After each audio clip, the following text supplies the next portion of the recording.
You're probably wondering why a primetime sports program is beginning in pitch black. It all began 12 years ago in Cincinnati, Monday, October 19th, 1992. I wore blue. The Bengals wore orange. And Pittsburgh beat them to a pulp only a mother could love. Next thing you know, out went the Monday Night Lights, and that's how it's been in Cincy ever since. Known as the dark ages of Bengals football. Probably because they had monks copying their playbooks for them. They only write in Latin, you know. Questions. There were lots of questions. Some would be hard to answer. And others were best left alone. Surely they've had some high draft picks in here. Yeah. But most were busts. Really? Oh, yeah. I know a good bust when I see one. Did you just call me Shirley? Where's my gun? So, just as the winter follows the spring and the sun orbits Uranus, so too must the Bengals return to the bright lights of Monday night. It is destiny. They've been waiting 4,389 days for someone to say this. Cincinnati!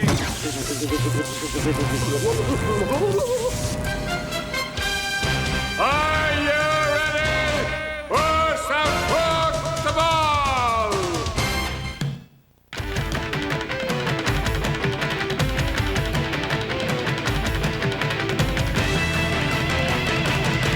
From north to south and coast to coast, the primetime event America loves the most. The Bengals return to the Monday Night Lights. The Broncos remind them what the big time's like. Players and fans, come on, everybody say, Monday night rocks the old US of A. Hit it! Come on and hit it! Come on and get ready! Are you ready for some football? A Monday night tradition! The NFL's Big Show, 35th edition! Al and John are ready! The whole country's psyched! All my ready friends are here for Monday night! The last time the lights were on in Cincinnati for Monday Night Football, September of 1989.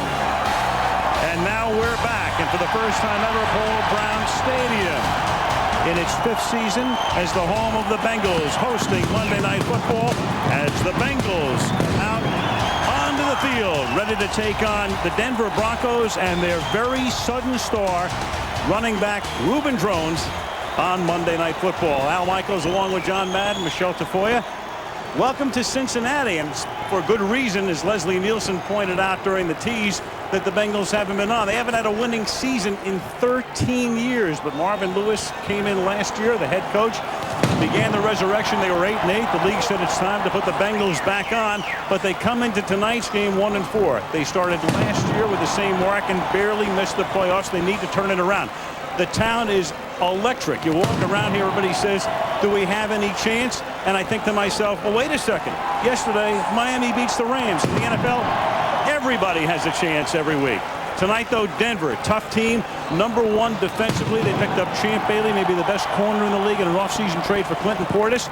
And because of injuries at running back, Reuben Drones, who would have been #5 on the depth chart in July, is the new starter. John, Reuben Drones, who was the fullback, in 2 weeks, he's gained 369 yards. We used to laugh about the fact you can plug anybody into the Denver offense and they'll run like crazy, and Mike Shanahan's trying to prove it. Yeah, and I think it's really not that simple. I mean, it's a number of things. Part of it is the system. Part of it is Mike Shanahan. He believes in the run. He stays with the run. Part of it is a very good offensive line led by Tom Nalen. He's been there 11 years. And part of it is Reuben Drones. I was talking to Reuben Drones last night, and I said, explain yourself as a runner. What kind of runner are you?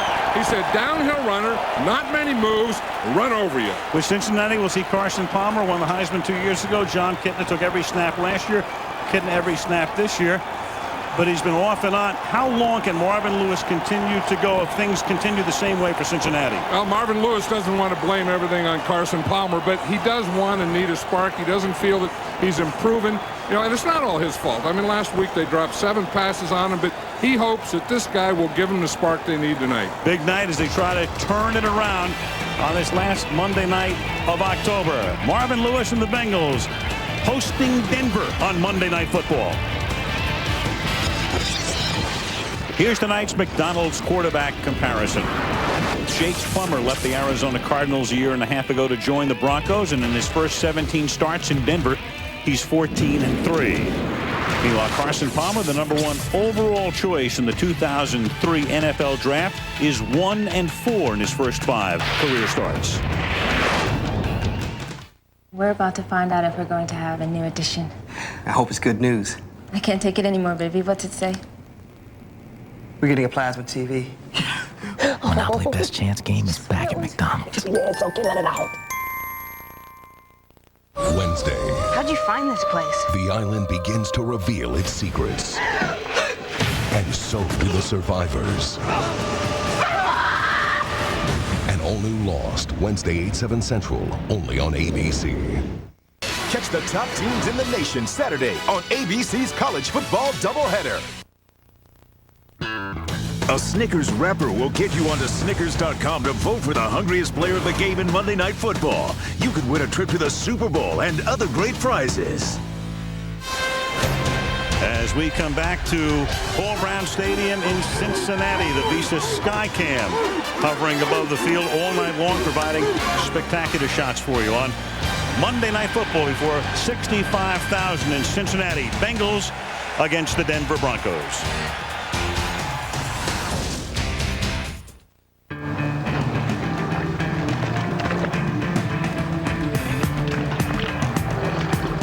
When you've been recognized by J.D. Power & Associates as the most dependable heavy-duty full-size pickup truck, there's no need to be bashful.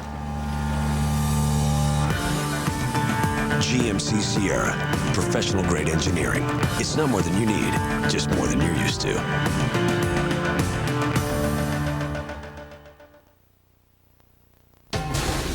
ABC Sports welcomes you to the following presentation of the National Football League.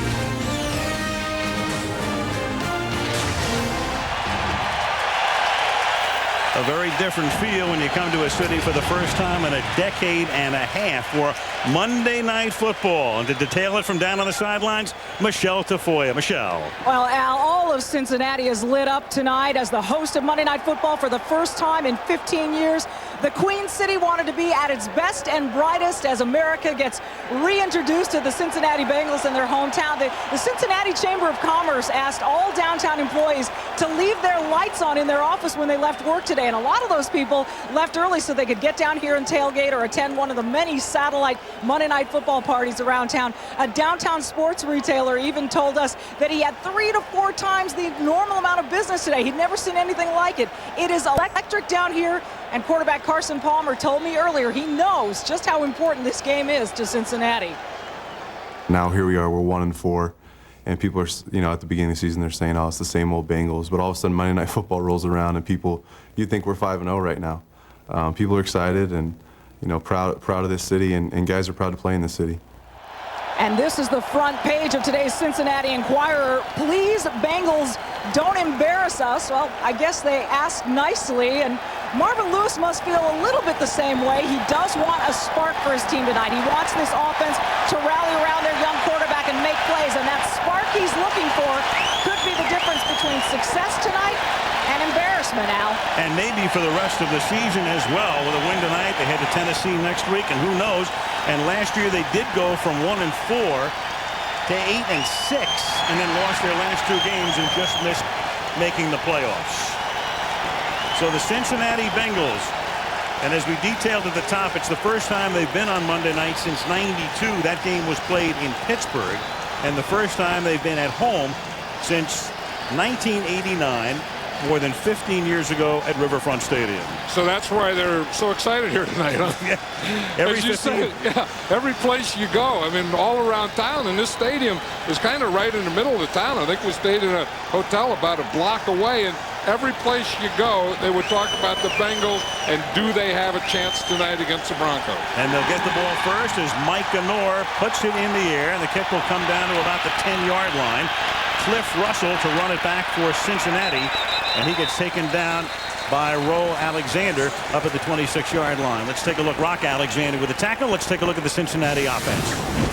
Carson Palmer, SC. Rudy Johnson, Auburn University. Jeremy Johnson, Western Kentucky. Chad 711 Johnson, the Oregon State Beavers. TJ Hushman-Tatter, Oregon State.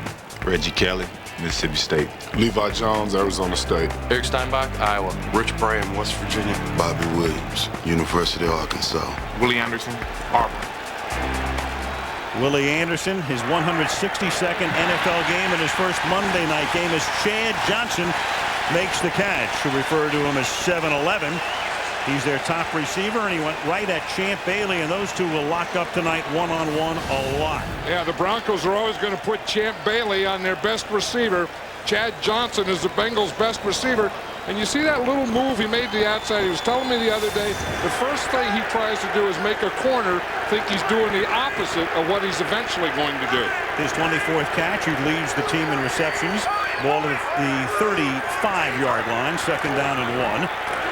And they give the ball to Rudy Johnson, and the running back picks up 3. First down, 38. Here's the Denver starting lineup. Marco Coleman, Georgia Tech. Mario Forte, Kansas State. Monsanto Pope, Virginia. Reggie Hayward, Iowa State. Donnie Spragan, Stanford University. Al Wilson, Tennessee. DJ Williams, Miami. Champ Bailey, Georgia.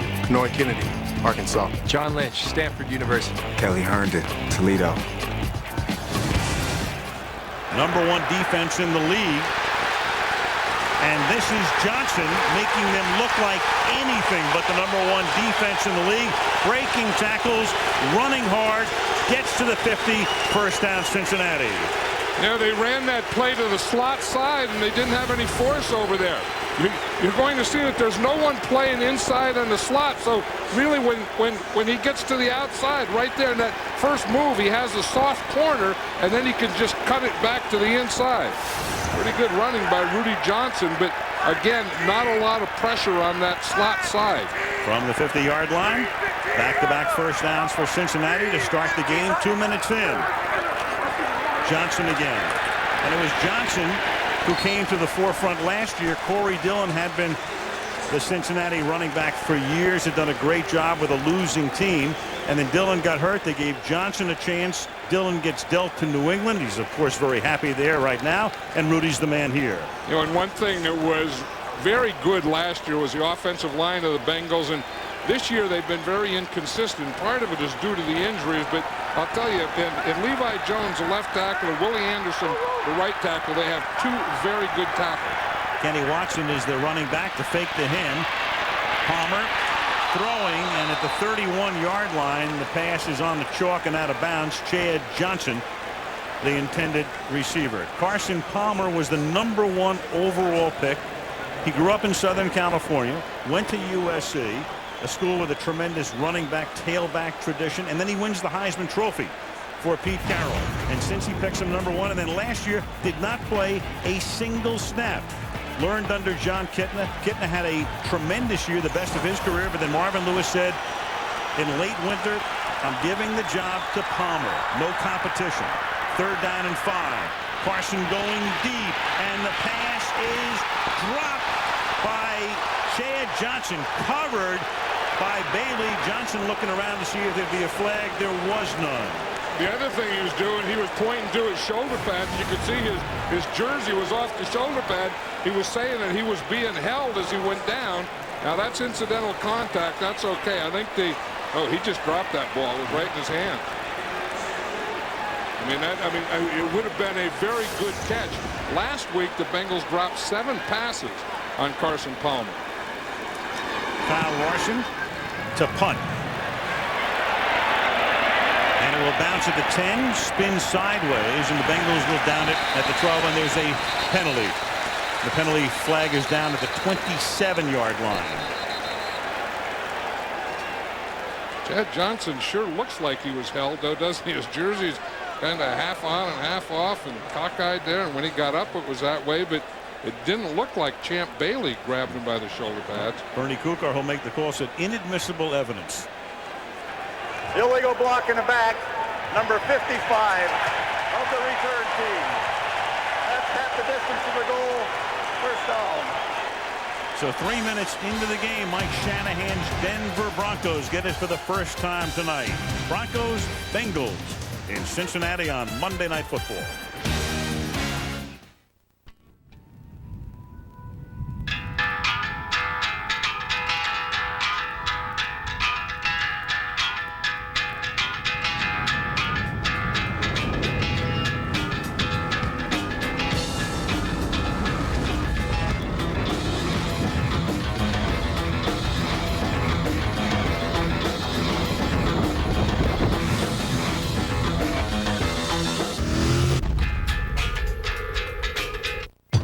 What's cold? The frozen tundra, painted faces and flags. What's cold? Full blitzes, quarterbacks getting sacked.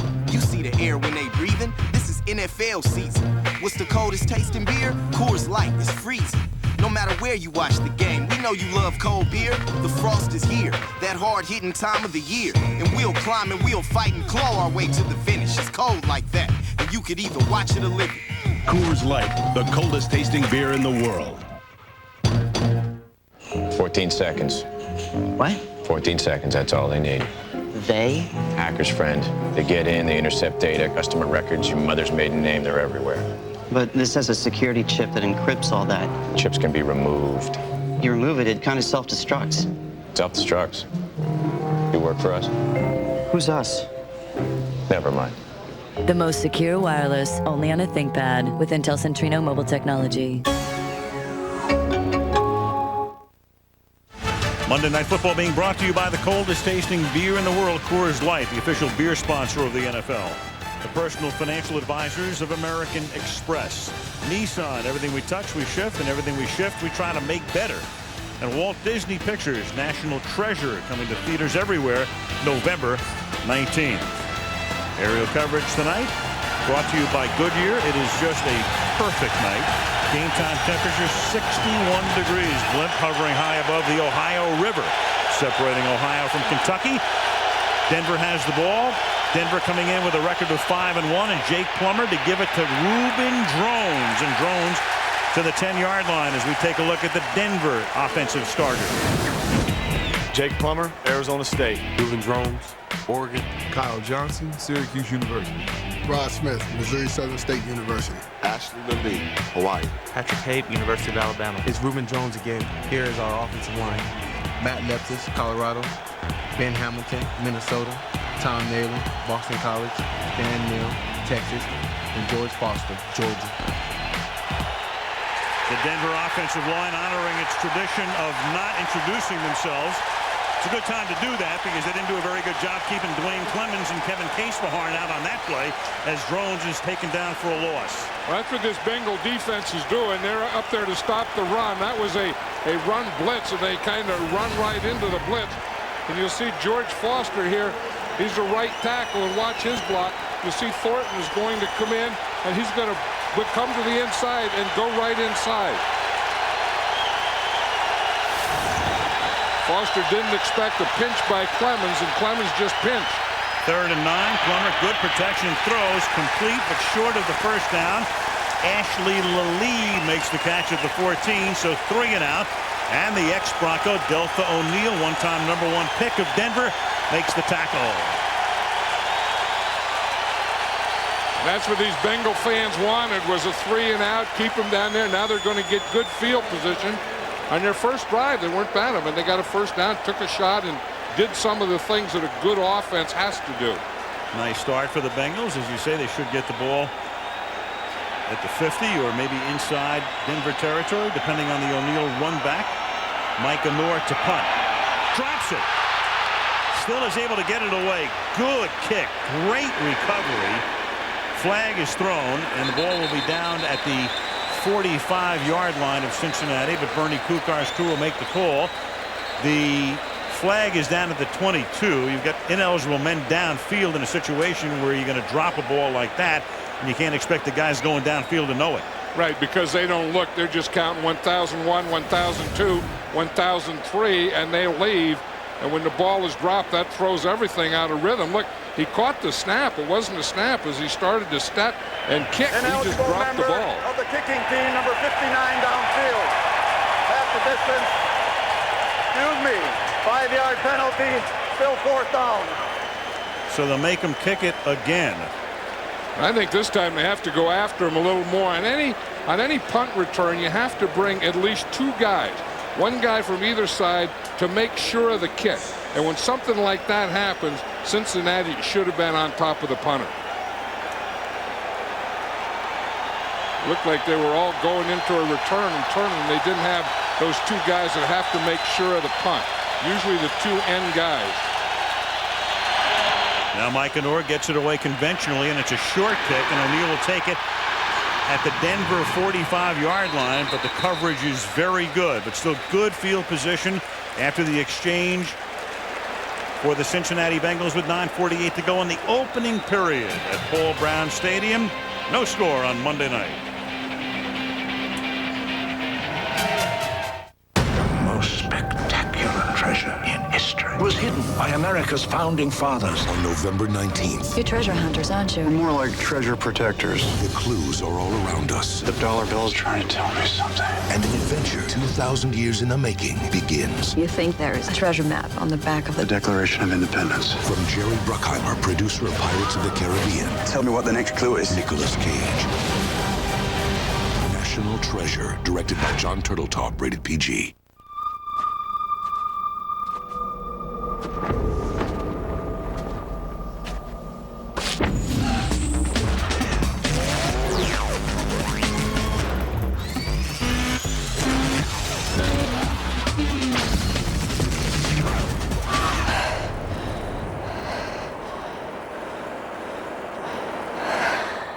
The 265 horsepower Nissan Maxima.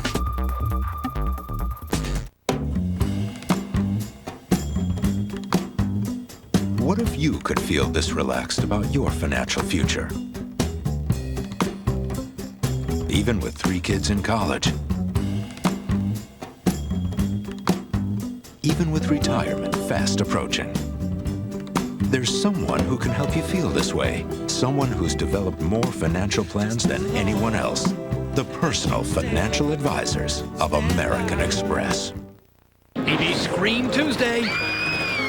We have a special Halloween treat the whole family can sink their teeth into. It's the Great Pumpkin! Charlie Brown. Tuesday at 8/7 Central, only on AB Scream. When your colors are orange and black, it's always Halloween.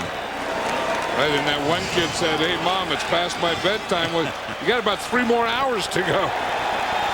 And maybe overtime as well. 1st and 10 at the 44-yard line. Cliff Russell goes in motion and then steps in the slot. And Rudy Johnson for a gain of a couple. Tackled by John Lynch. Carson Palmer, as we mentioned, grew up in Southern California, matriculated at USC, and there he is going in for a touchdown against UCLA, rolling to his right, strong arm. And under Pete Carroll, a lot of success. His final game was in the Orange Bowl in Miami, and then came the draft, and there he was accepting the Heisman Trophy in December. The 2002 Heisman winner, and got the start on opening day here, and they give the ball to Russell, and that's a play that doesn't fool anybody as Kelly Herndon smelled it out perfectly and makes the tackle well behind the line of scrimmage for a loss of 8 yards. Yeah, Kelly Herndon was a corner, and he was on the side of the tight end, and he came on a blitz. So he was coming already, and you'll see him come off this end right here. You see Kelly Herndon coming right there? He's just following that end around all the way because he was called to blitz on that play. 3rd down and 16. Herndon went to college in this state at Toledo. 3rd and 16. Palmer will take his first snap out of the shotgun. Under pressure, steps up, going deep and wide open. Chad Johnson, touchdown. Champ Bailey fell down, and that's why Johnson was that open for a 50-yard touchdown on a 3rd and 16. And that's the spark that Marvin Lewis was talking about.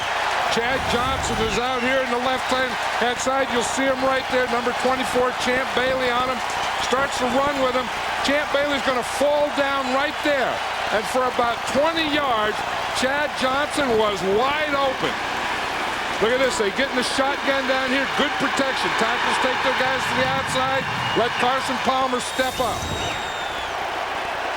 Good feel in the pocket. Shane Graham for the point after. And the Bengals, who fell behind early last week at Cleveland and lost to the Browns, get off to the hot start tonight. 7-0 Cincinnati. Cold hard fact. Other beers are heat pasteurized at 140 degrees. Coors Light is always frost brewed at an icy 34. Why? Because we know you love cold beer. Coors Light. Our goal, the coldest tasting beer in the world. Isn't that Harold? Mm-hmm. Daytime calls are just too expensive, so he went nocturnal. Yes, it is very late. Get another wireless plan, Harold. Daytime calls costing you a fortune? Come to T-Mobile and talk whenever nationwide. Daytime. T-Mobile gives you the most whenever minutes. 1,000 for just $39.99. T-Mobile. Get more. That looks good. Sure is. You know, when I was a kid, I didn't get to choose what came in my kids' meal. Why? Well, it just came with fries. They didn't offer those juicy little mandarin oranges. Why? Well, that's just the way it was. Didn't get to pick between chocolate milk, white milk, or soft drink. Maybe back then they didn't think you were capable of making an informed decision. Point taken. Wendy's Kids Meals, now with new choices that make everyone happy.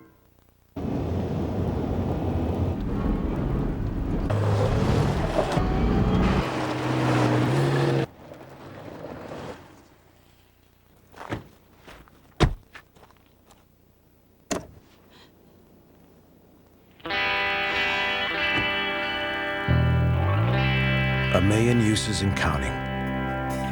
The 210 horsepower supercharged Nissan Xterra.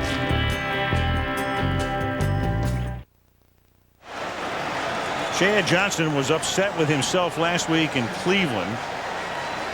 Said it's as poor a game as I can remember, and he comes back tonight. He catches a pass on their first offensive play, a 50-yard touchdown. He already has 3 catches, and Bailey one-on-one with him, falling down, and it's 7-0. And John Lynch was really free to help on that play and didn't. And now a squib kickoff that's going to roll. Oh, you know, you've got Quentin Griffin picking up the ball. It was spinning out of bounds. If he lets it go, they get the ball up at the 40-yard line. But Griffin may be thinking that the Bengals were about to recover.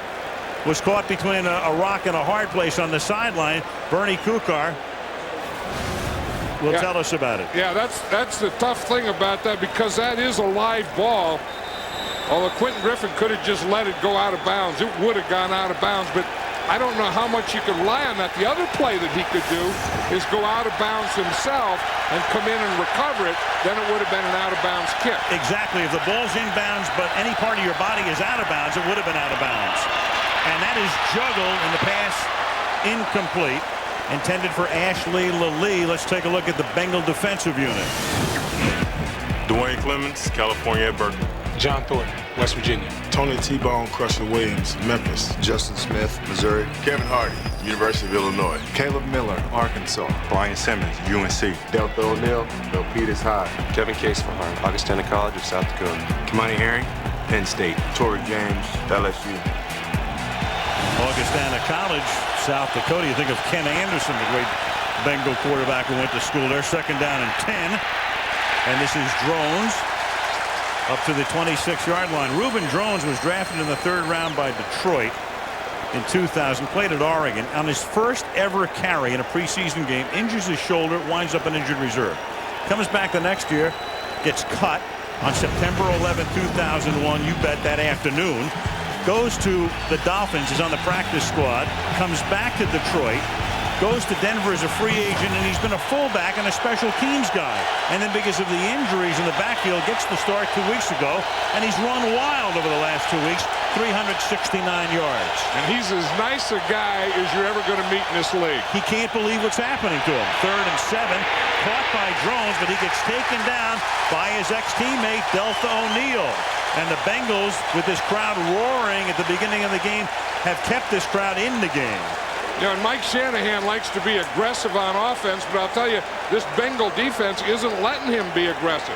That in the poor field position. Now, there is something with this Monday Night Football and the excitement here in this city, in this stadium, that does rub off on these players.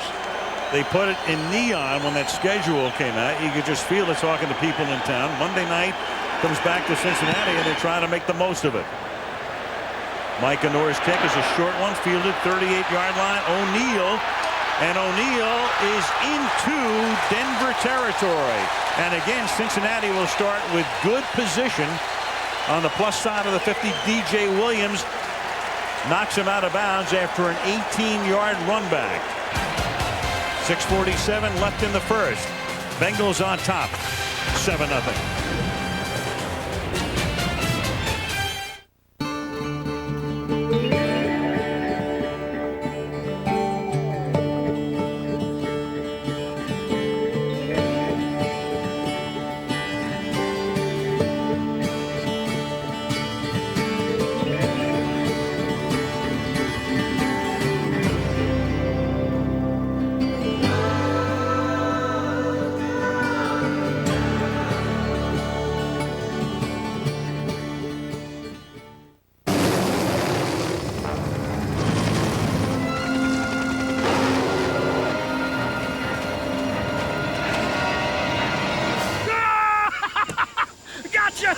Oh, that was a good one. Honey, did you get it? What would you do on your own private island? Check your mail for the Capital One No Hassle Island giveaway. You could instantly win your own island for one of hundreds of island getaways. What's in your wallet? First there was pizza, and it was good. Then there was something entirely different. The new double melt pizza from Domino's. Layer upon layer of cheese and crust. Excuse me. Do we have to do this every time we order? Why not? Domino's new double melt pizza. Layer upon layer of flavor. With a creamy blend of cheeses and herbs between two thin crusts. Buy your medium one-topping double melt pizza for $9.99 and get any second medium for just $5 more. Get the door. It's Domino's new double melt pizza. It's a nightmare on Lupin's Lane. When George is haunted by retro TV. No. All new Tuesday, 8:30, 7:30 Central. Get me out of this crazy thing! Only on AB Screen. To the Meadowlands next week on Monday night. We'll take our first look this season at the New York Jets with a mark of 5-1. The Dolphins going into the Meadowlands to take them on. Miami with a victory yesterday, getting off the schneid. Dave Wanstead went to the back of the playbook and all of the edges as well, and a big win against the Rams. Now Palmer going deep on first down, and that is knocked away. Good coverage, but a flag is thrown. Willie Middlebrooks with the coverage against T.J. Hushmanzada. Yeah, the Bengals were in 3 wide receivers, so the Broncos were in nickel, and they blitzed both defensive backs from the left side. You know, every time the Bengals are, every time the Broncos are coming on a blitz, the Bengals are going deep. I mean, this is the thing that you want to do. I mean, if you can pick it up, and you're going to see 2 coming from this side. See, there's 1, 2, but they pick it up well. This is where you want to go. You don't want to dink and dunk then. You want to get that ball deep when they do that. 31-yard penalty assessed against Middlebrooks. From the 14-yard line, Middlebrooks coming back from a hamstring pull. And he was on the injury list this week as Rudy Johnson gets taken down by John Lynch. It was a fascinating decision, John, that Marvin Lewis had to make. Kitna had a fantastic year, but you have a guy making $49 million over 7 is what the worth of Palmer's contract was. $10 million signing bonus, and then Marvin had to decide in the offseason one guy or the other, and there's Kitna on the bench. Yeah, and I think at some point when you draft a guy number one in the draft and give him all that money, you do it to play him. not to have him on the sideline. And ultimately, eventually, you have to get him out there. 2nd and 11. 3-yard gain here, Rudy Johnson. But in talking to Marvin Lewis yesterday, and we touched on it at the top, it's not Palmer's fault. He said he's been playing fine. It's a collective thing. We've been inconsistent, but this team in danger of going 1-5 would need, if Palmer didn't have it in the first half, Marvin said he would make an in-game change. Yeah, and that's a direction that Marvin Lewis doesn't want to go, because that's a tough one. What would you do after you do that? Then where do you go? Right. 3rd down and 8. They spread it out. Nobody in the backfield. Warwick is in the game. He was questionable before the game with a shin bruise over the last 2 weeks. And the pass is caught by Chad Johnson, who's working again against Champ Bailey, and it's close to a first down. They're going to spot it just inside the 5. It looks to be just a little bit short. I'll tell you one thing, it was another blitz, but the Bengals are not afraid of Champ Bailey. They're going to get the ball to Chad Johnson, and Chad Johnson has been beating Champ Bailey. I was surprised how far off Champ Bailey was that close to the goal line. And in this situation, the Bengals at least will line up to go for it. Lewis wants to keep that rhythm going, keep the pressure on. So they eschew the field goal, they go for the first down, and don't get it. So it could have been a chip shot 10-0 lead, and instead Lewis figures, you know what, we've got everything going, the crowd is behind us, away we go for it. And the #1 ranked Denver Bronco defense equal to the task. They stop them, they get it back. 4:33 to go in the quarter. We need a car. A sports car. A wagon. Silver. And certified pre-owned. That one. AutoTrader.com lets you compare 2.1 million new, used, and certified pre-owned cars to find the one you want. Oh, now we gotta sell our car. I need a car. AutoTrader.com. Your car is waiting. What's cold? The frozen tundra, painted faces and flags. What's cold? Full blitzes, quarterbacks getting sacked. You see the air when they breathing? This is NFL season. What's the coldest tasting beer? Coors Light is freezing. No matter where you watch the game, we know you love cold beer. The frost is here, that hard-hitting time of the year. And we'll climb and we'll fight and claw our way to the finish. It's cold like that, and you could either watch it or live it. Coors Light, the coldest tasting beer in the world. What would you do if you ever reached the end of the world? The end of the world. He dreamed of conquering the world. We could connect these lands, free the people. He never imagined the power he sought would seduce him. The young ones love you. The gods have a way of punishing such pride. And the victories would cost him everything. Too many have died! Alexander, be reasonable! Conquer your fear, and you'll conquer death! Alexander, an Oliver Stone film. Rated R. Starts November 24th. Halloween's back and Jim's son is all dressed up. I'm Cinderella. Can he drag his son into manhood? See if you get Cinderella to take the dress off. If I do, it'll be the first time I ever got anyone out of a dress. All new Jim, Tuesday, 9, 8 Central, only on AB's Screen. The Bengals have owned field position through the quarter, but they go for it on 4th down. Don't get it.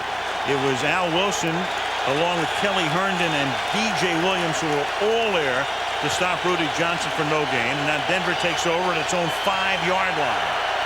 Jake Plummer. Play fake. He does that a lot. Goes deep, and the pass is a little bit underthrown, but caught by Ashley Lilly. Ashley Lilly catches it at the 48-yard line, and in this situation with a 42-yard gain, the Broncos are running up to the line of scrimmage before anybody can look at a replay. Here it is. And that's what Jake Plummer told us yesterday. He says, we want to do this early. We want to get Ashley Lilly involved in the game early and get the ball to him deep early.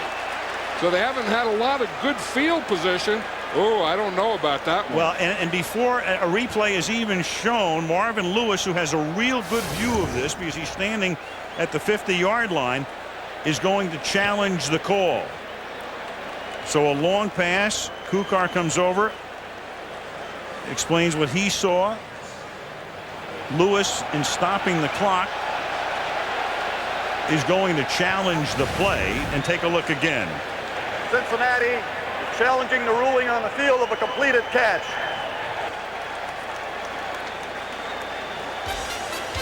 Kukar will go over. He'll take a peek, as will we when we come back. First there was pizza, and it was good. Then there was something entirely different. The new double melt pizza from Domino's. Layer upon layer of cheese and crust. Excuse me. Do we have to do this every time we order? Why not? Domino's new double melt pizza. Layer upon layer of flavor. With a creamy blend of cheeses and herbs between two thin crusts. Buy your medium one topping double melt pizza for $9.99 and get any second medium for just $5 more. Get the door. It's Domino's new double melt pizza. Tom, what's this? It's my new Sirius satellite radio. Check it out. You can get the entire NFL on this. You mean every game, every week? Yeah, it's my new favorite receiver. Really? And big news from the Patriots. Tom Brady has a new favorite receiver. I thought I was his favorite receiver. Only Sirius Satellite Radio gives you the entire NFL with its exclusive NFL Sunday Drive. Get the NFL your way with Sirius Satellite Radio. I gotta get one for the cruiser. Guys? No way. Yeah, I got us on the Verizon Wireless Family Share Plan so we can talk to each other as much as we want. And it's got in, so you can talk to your friends all you want to. Really? Awesome. Hey, group hug. Okay. Sign up for the Family Share Plan, and now the whole family can make unlimited in-calls to each other and any other Verizon Wireless customer from the America's Choice coverage area. Give me a call. Now announcing Verizon Wireless at Best Buy. Can you hear me now? Good. Verizon Wireless, we never stop working for you.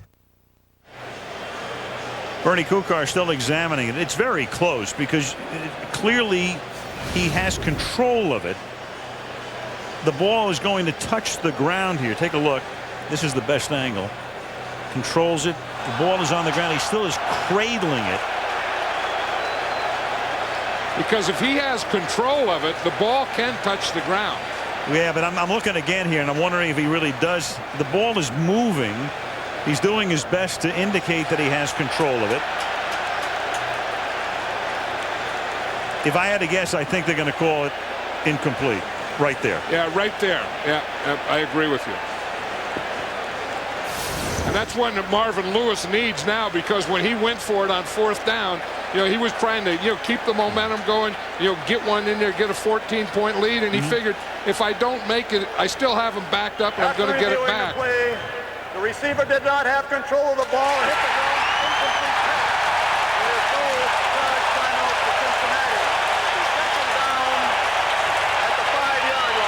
Successful challenge, which means it doesn't cost him a timeout. And with the new rule this year, he still has 2 challenges. In the old days, circa last year and a few years before that, he only had 2 challenges per game, but he still has his 2 remaining now by being successful here. And I know that side that we just saw from Marvin Lewis, because, you go for it on 4th down and you don't make it. It kind of takes a little air out of you. But you still think, okay, we're still okay because we have him backed up. And then, boom, they get out to the 50-yard line. That could change everything. His defense has to make a couple of good plays here on 2nd and 3rd down. Just to clarify a point, with the new rule, he would also have to win his next challenge to get a 3rd. You have to win both. But he's won the first.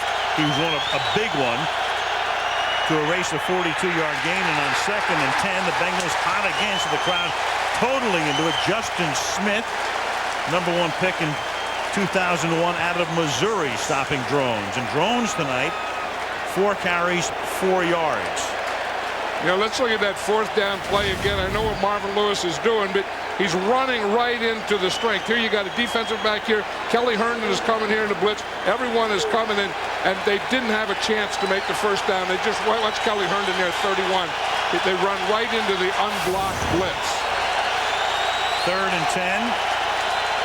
Plummer out of the gun. Denver looking for its first down, and it's Rod Smith, and leave it to the veteran in his 10th year now. His first game as a Bronco was Shanahan's first game as the head coach there 10 years ago. 15-yard gain.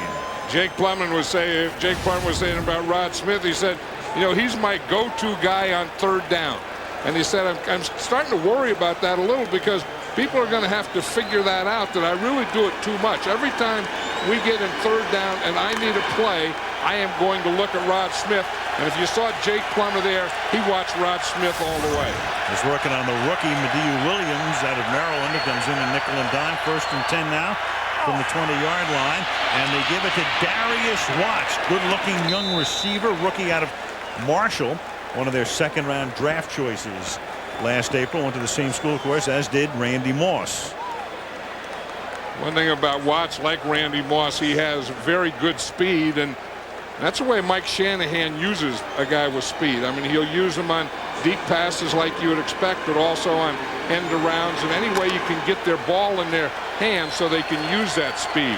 You can see coming into the game, the Broncos offense second in the league in rushing. The Bengals were dead last in rushing defense. Plummer rolling after the fake, throwing on the run, and the pass is incomplete. Smith, the intended receiver, covered by his former teammate, Delta O'Neal, 2nd down. Yeah, I think there's no one that runs a bootleg pass better than the Denver Broncos with Jake Plummer, because they run so well. Now watch that whole line, how they sell that run to the left, but one guy stayed at home, and that's what you have to do away from that run. You have to keep a guy there for containment of the bootleg. Tony Williams, the defensive tackle, is the injured Cincinnati Bengal. And John, as you mentioned, with Plummer rolling, play action as well on that last play. That's what Denver loves to do. But right now Williams is the shaken up Cincinnati Bengal at defensive front, featuring a lot of guys who played with other teams. Williams would be one of them, former Viking. Thornton is a former Titan. I was just saying, watch out, Tony Williams gets it. Number 72, George Foster, is going to come in right there and chop him. That's one of the things. Everyone that plays against the Denver Broncos will always complain about their defensive linemen cutting and chopping your knees. And they complain because of plays like that.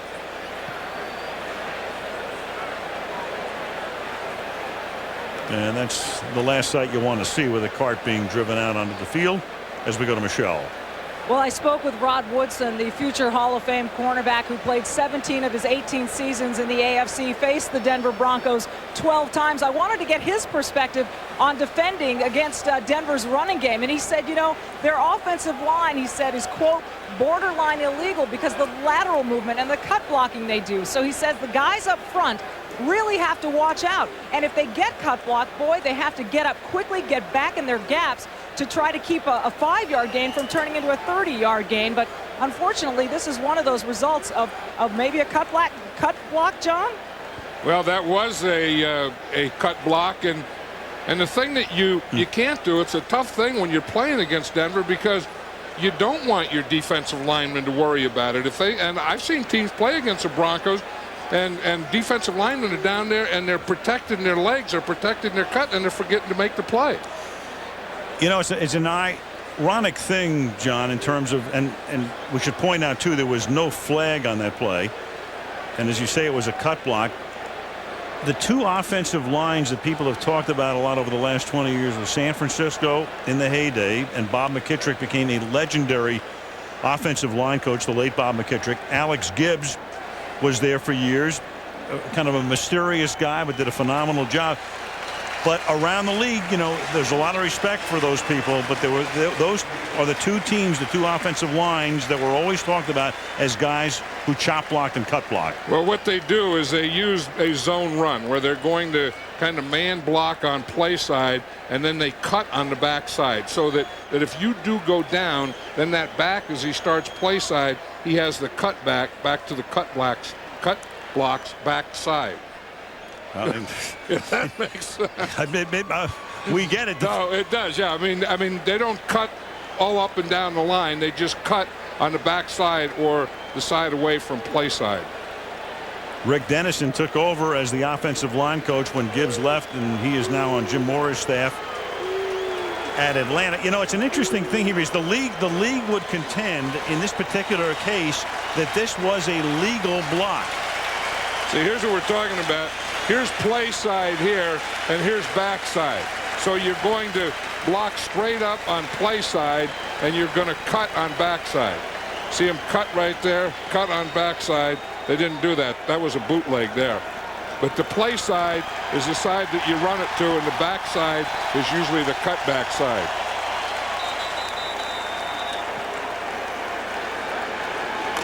What the league would contend in this situation, and it is in the rule book, if it happens in the tackle box, in other words, tackle to tackle, within 3 yards of the line of scrimmage, which it did, and it's front to front, they contend that's legal. 2nd down and 10. Plummer looks right, goes left, screen to Drones, trying to break one for the first time tonight, and close to a first down as Justin Smith makes the tackle. They're going to spot it very close to the stripe, and that's where they have to get the 40-yard line for the first down. Yeah, we were talking about play side and backside, and the bootleg goes to the backside and how well they bootleg. But in order to bootleg, they have to get the running game going first. You know, where you're just running and running, and they can't stop the run, then they have to gang up on the run. Then when they gang up on the run, that's really when the bootleg and the end around work. Measuring here, and they're going to be inches shy. So it's 3rd down and inches now at the 39-yard line. Cincinnati on top 7-0. You know, we were talking about Mike Shanahan being a very aggressive play caller, and I think he showed it once already coming out of his own end zone, that pass to Ashley Willie. He's been known to go play action pass and try and get a deep one in this situation also. Mike 4 victories shy of 100, trying to become one of the few coaches in history with 100 wins in his first 10 years. This is 10th season, and Plummer looking and then spinning and picking up the first down. He was stopped and was able to do a little spinorama move, and Jake, who's always been, that's why they call him the Snake, a good runner, an improvisational runner, picks up the first down. But you call that a spinorama? Spinorama. Watch him. That's exactly what it is, and that's why you love to have an athlete at quarterback position. And that's what he did. He started to the left. He went spinorama. Then when he comes out of spinorama, look what he finds. A first down. It's an old hockey term. Remember hockey? Yeah. 1st and 10 at the 40. They used to play about this time of year. They certainly did. Play fake, buys time, and that pass is dropped. And let's find out about that injury as we go to Michelle. Yeah, what we do know, Al, is that Tony Williams is out for the night. It is a left ankle injury. That's all they know at this point. They've taken him back for x-rays, but as you may have seen when he left on the card, it was George Foster, the Denver Bronco, who threw that cut block, who came over to sort of pat him on the back and wish him well as he left the field, Al. So Williams gone. There is Foster, and Langston Moore is the guy who will replace him. And that's why the crowd responded when Williams left the field. It's a bicep shot. Yeah. 2nd down and 10 from the 42. Drones. And Ruben showing a little bit of what he's done over the past couple of weeks as he moves across the 50-yard line and spotted very close to a first down. Yeah, as they took Tony Williams out of there, one of the interesting things about the stadium here is they have an MRI machine right here. And, you know, usually a player gets injured and they don't get the MRI until the next day or the day after that. Here, Tony Williams will go in and immediately be run through an MRI. Whole health facility here as you look at what Drones has done. We talked about it before. And Bernie says good enough for the first down. Illustrating Drones, and we talked about it before. Fullback, special teamer. And as we said, when they traded Portis, it looked like they'd have Quentin Griffin, and he was the running back, but he injured his ankle. That gave Drones the opportunity. They lost Mike Anderson to a groin injury. He's gone for the year. They have a good-looking rookie named Tatum Bell, a possible future star, and Garrison Hurst, the longtime 49er, and Bengal is the other guy, and here is Drones. So if you made out a depth chart on July 1st, Drones was the #1 fullback and the #5 running back. Right, and he just stayed with it. You know, we talked about how he runs downhill. Here's an example of a pitch, and that usually goes to the outside. Watch him get that pitch and immediately square his shoulders and run downhill. You say, what is downhill running? That's it, exactly right there. You square your shoulders, and boom, you go straight downhill. Square shoulders, straight downhill, Anyone you see, run over. 2nd and 3, waning seconds of the opening period. Drones again. And Drones picks up a first down at the 36-yard line. And Drones now in the opening period has carried the ball 7 times for 26 yards. Bengals on top 7-0 into the period. And Monday Night Football from Cincinnati resumes after this message in the words from our ABC stations.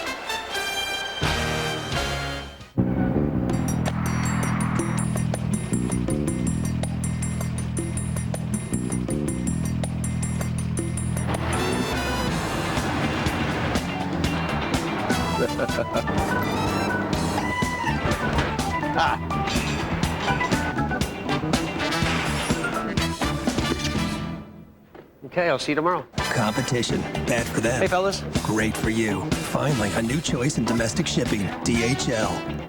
Ba-da-ba-ba-ba. This is where I get my Dave magic going. Shh. Okay. One Best Buy buck. You get in that zone and you really start to feel this mantra, this really good kind of... One Best Buy buck. Best Buy buck. I won a pony, David. All right. That's cool. No, David, I didn't win a pony. I won one Best Buy buck. The Monopoly Best Chance game at McDonald's is back. Get large fries or chicken selects and you win. Guaranteed. Ba-da-ba-ba-ba. I'm loving it. Oh, David. You should be happy. You got magic, David. This is a way to start it, though. He gets so fired up and makes it up. Welcome to Monday Night Football. Curtis Martin, Jason Taylor. The Jets host the Dolphins on Monday Night Football. Next Monday on ABC. Football, sponsored locally by your Toyota dealers. Get the feeling. Toyota.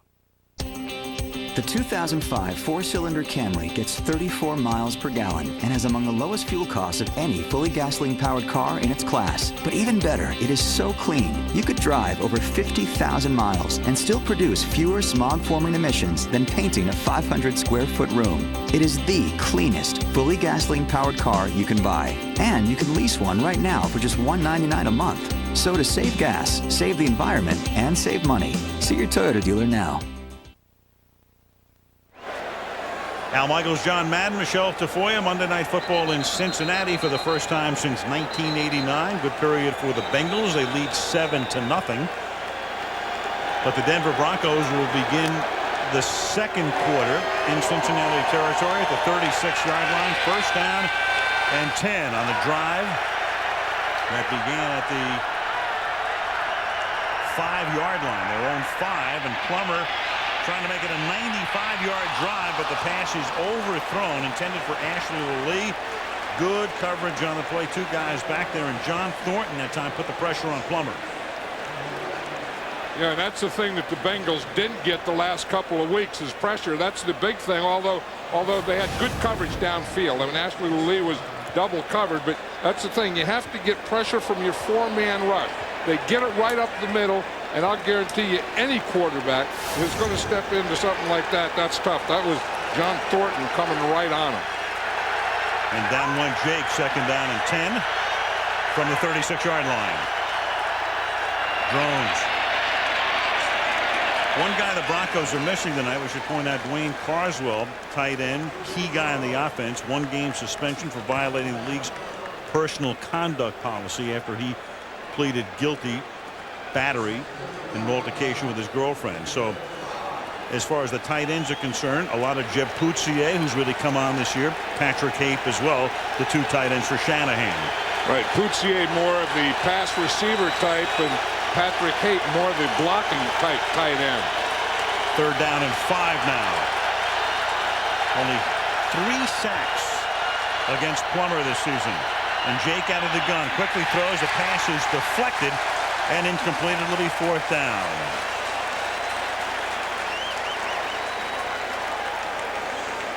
So the drive began at the 5, key early 3rd down conversion. Remember, there was also the challenge, which Cincinnati won.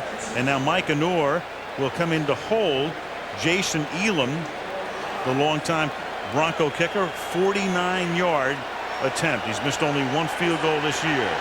They're trying to make it a 4-point game. On a windless night, the kick is no good. He's wide to the left.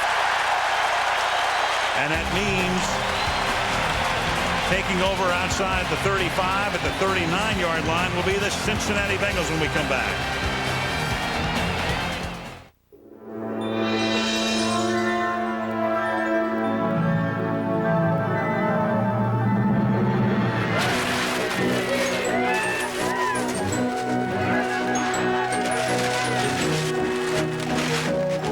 Mine's got a window. Mine too. Business travelers, we got you something.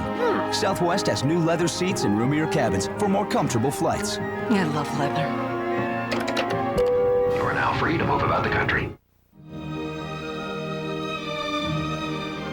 A renewed sense of confidence has come to the full-size sedan. Introducing the Ford 500. It combines the control of front wheel or available all-wheel drive with an innovative reinforced structure for precise handling and a secure feeling on the road. The new Ford 500, elevating the sedan. Ford, built for the road ahead. At work, Fred Parker eats a Snickers to keep going. Packed with peanuts, Snickers handles hunger to keep Fred on the go. Feeling rejuvenated, he calls his wife to tell her he'll be working late, but accidentally dials a radio station. The ninth caller, Fred wins a trip to St. Louis. While visiting the Museum of Natural History, a hanging pteranodon unexpectedly falls. Fred pushes a man out of the way. It's star running back and paleontology buff Marshall Faulk. Out of gratitude, the Rams changed their name to the St. Louis Freds. Eat a Snickers and have an NFL team named after you. Make it happen with Snickers.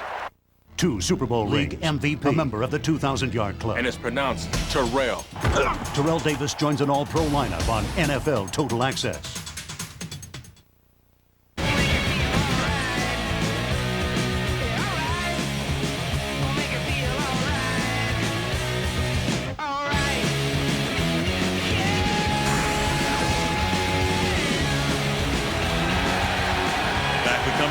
Stadium in Cincinnati, where the Bengals have the ball, and before the snap, all kinds of action up front at the 39-yard line. Ball start, 86 offense. 5-yard penalty, still first down. Tight end Tony Stewart. The Denver defense, look at that.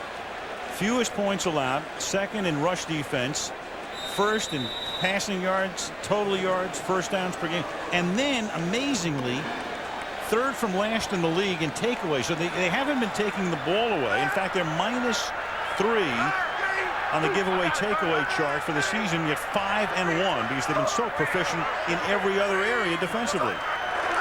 First and 15. And Rudy Johnson gets 5. Of course, John, the key was that offseason trade where Mike Shanahan and his group knew we had to get a shutdown corner. They just got torched by Indianapolis in the playoff game. So Clinton Portis, who was going to possibly play out his option, said, hey, look, it's time for me to go. And Mike Shanahan said, well, maybe it is, and they get Champ Bailey.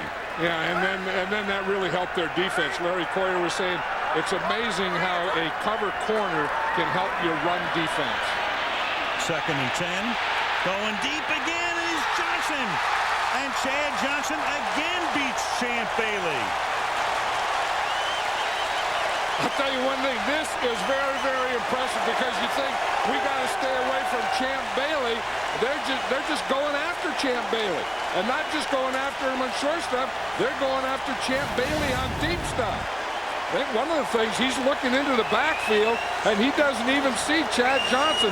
And Chad Johnson makes very, very quick moves coming off the line. And boy, when you don't keep an eye on him, he is going to be by you. And now Johnson, Rudy Johnson gets whacked, but he picks up 9. Kennedy knocks him down, but that came after a 50-yard catch by Chad Johnson, the second 50-yard catch of the night for him, and the crowd saluting Rudy. I'll tell you one thing, the offensive line is doing a good job today in pass protection for Carson Palmer, because that's a big thing. To make these plays run, you have to do that. And then to come back and make holes like this in the running game, this offensive line thus far, the Bengals, has been dominating. Second and a short 2 from just inside the 3-yard line. Johnson again, and this time knifing through Reggie Hayward to knock him down. Third and about 2.5 upcoming. You know, it's always easy to see when you're faking from up here, but if Carson Palmer would have bootlegged that fake the handoff and bootleg out here to the left, he would have walked into the end zone on that one, because when the back started that way, the whole Denver defense went that way. Watch Carson Palmer after he hands off. You see, if he just keeps that ball and goes out there, there's no way that he doesn't walk in. They put it at the 5. It was going to be 3rd down and 4, and you've got a flag now. Substitution, 12 men in the huddle on the offense. 5-yard penalty, still 3rd down. Bernie Kukar standing right there. They had 12 guys in the huddle. 2 were coming out, 1 coming in. Peter Warrick was the extra guy, and that's a big penalty. And I can see why. Peter Warrick didn't even practice. We were here Saturday night at their practice, and he wasn't even suited up. He was just limping around, and I'm just shocked to see him playing as much as he's playing tonight. He's among the 11 in on this set. 3rd down and 9 now from the 10-yard line. Broncos showing blitz, and they're coming. And the pass has gotten away and then picked off by Champ Bailey. How about that? So Bailey gets burned twice. Johnson already tonight 16 yards in reception against Champ, and then Bailey says enough is enough. Now you can only go to that reservoir so many times. The Champ gets up from the canvas. Denver ball.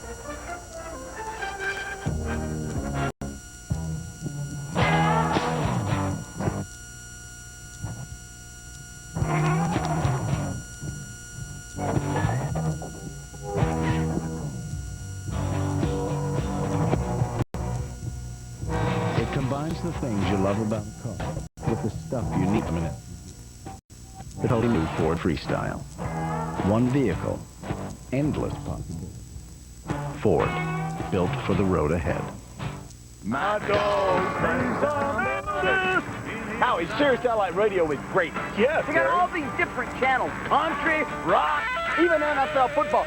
Steelers, Raiders. The entire NFL every week, only on Sirius Satellite Radio. Now available at Radio Shack. Over 120 channels of news, talk, and sports, including 65 channels of commercial-free music. I could use a commercial break right about now. Sirius Satellite Radio at Radio Shack. Thank you very much. Cold hard fact. Other beers are shipped warm in trucks. Coors Light is always shipped cold. Why? Because we know you love cold beer. Coors Light, our goal, the coldest tasting beer in the world.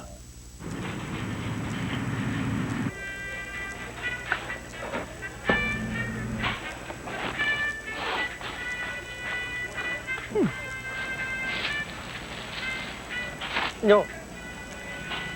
This one here, yeah. Thanks. Honey Nut Cheerios.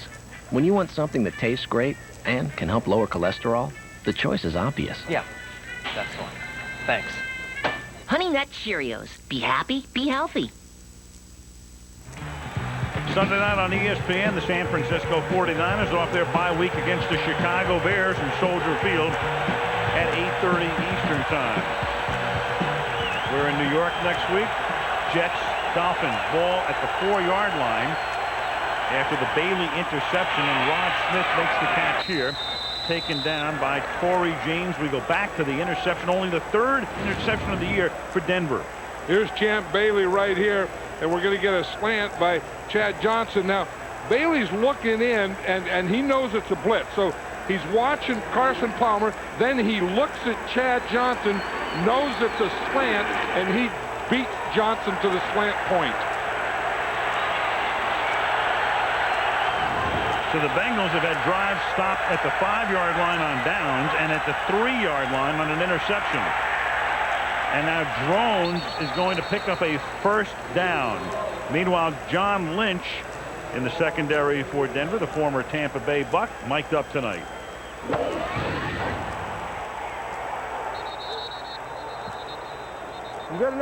You better not tell Champ to get going, man.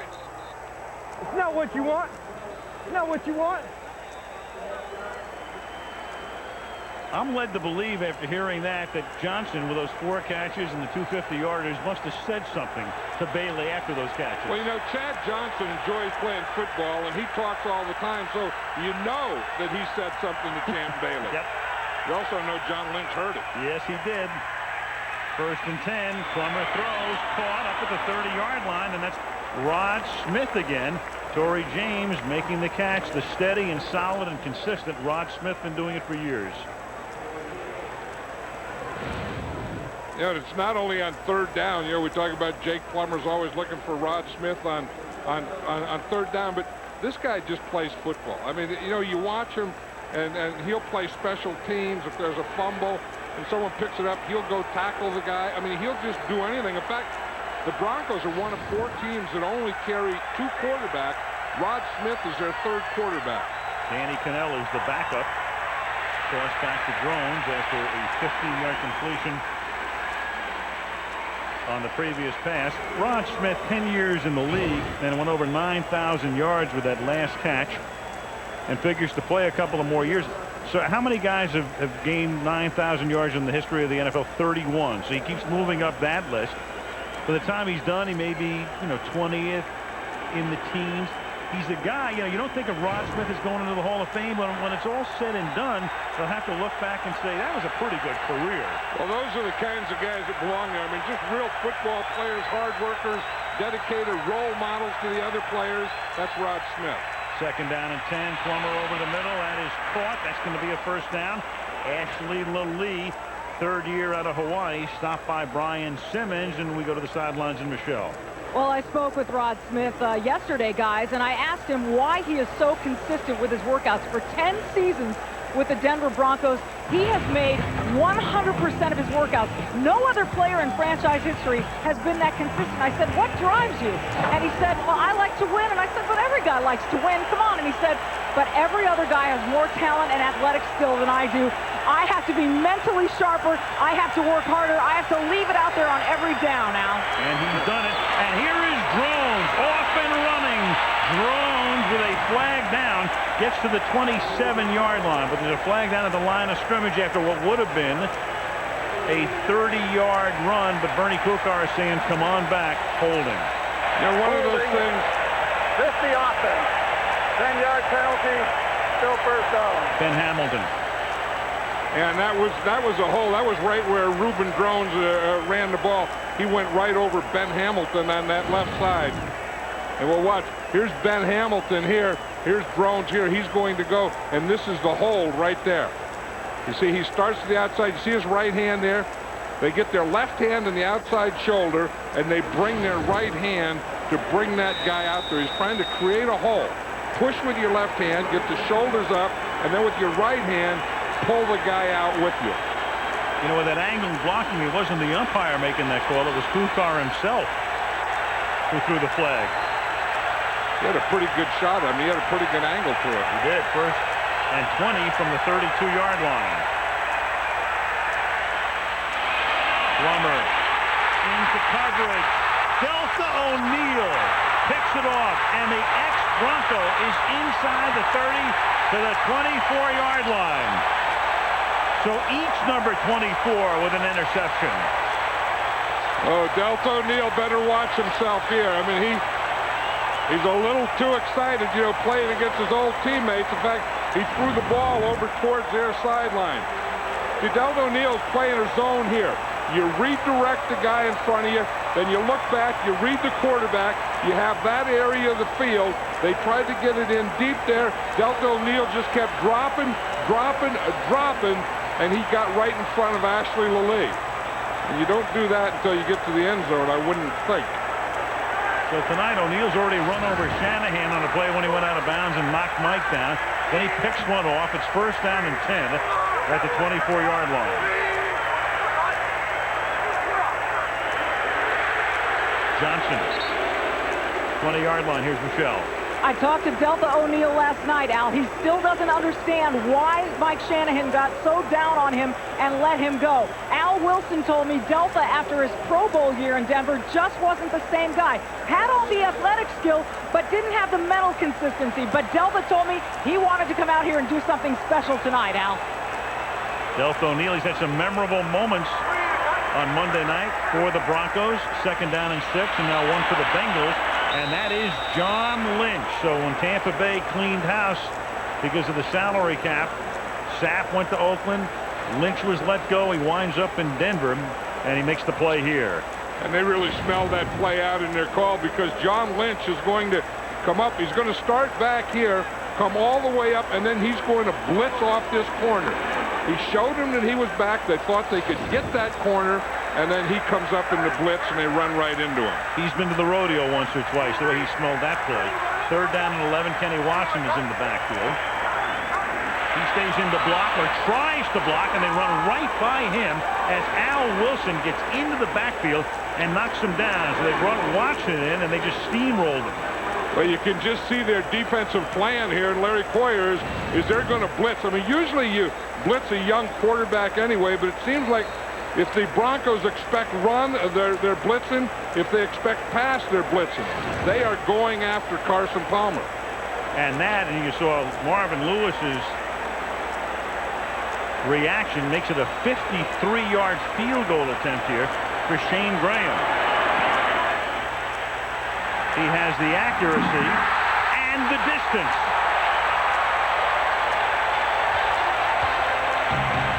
And Cincinnati extends its lead to 10-0 with 5.5 to the half.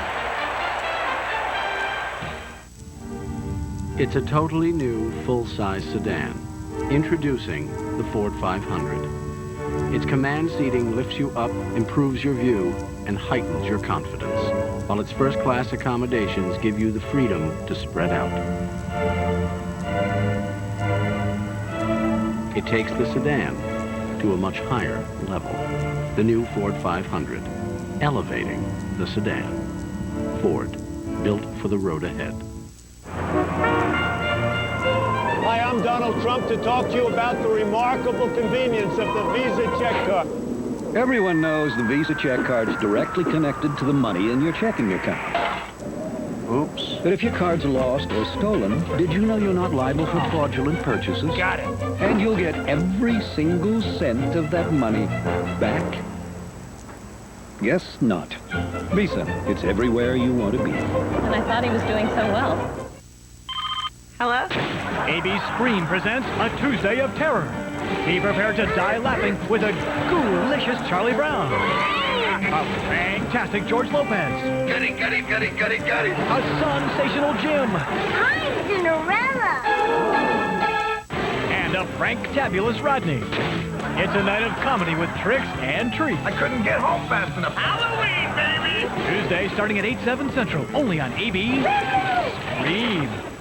Dive into their extravagant lifestyles and see how they live. George Clooney bought his assistant a $2.3 million house. The Life of Luxury series premiere Monday in 2 weeks, 8/7 Central. Miss Bang is in the house. Only on ABC. Next Monday to the Meadowlands we go as we take a look at the New York Jets with a record of 5-1. First loss yesterday coming against New England. Against the Dolphins, who were 0-6 and then shocked the Rams yesterday. In Miami against the Jets on Monday night next week. Odd numbers for a scoring drive. They lost 11 yards in 4 plays, but Graham with a 53-yard field goal. And this kick is fielded at the 8-yard line by Quentin Griffin. Out to the 29, and the Denver Broncos will take over there with 5.5 minutes remaining in the opening half in Cincinnati, where the Bengals lead the Broncos 10-0.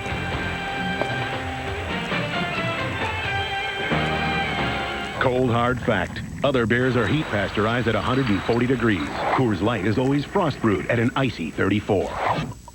Why? Because we know you love cold beer. Coors Light. Our goal, the coldest tasting beer in the world.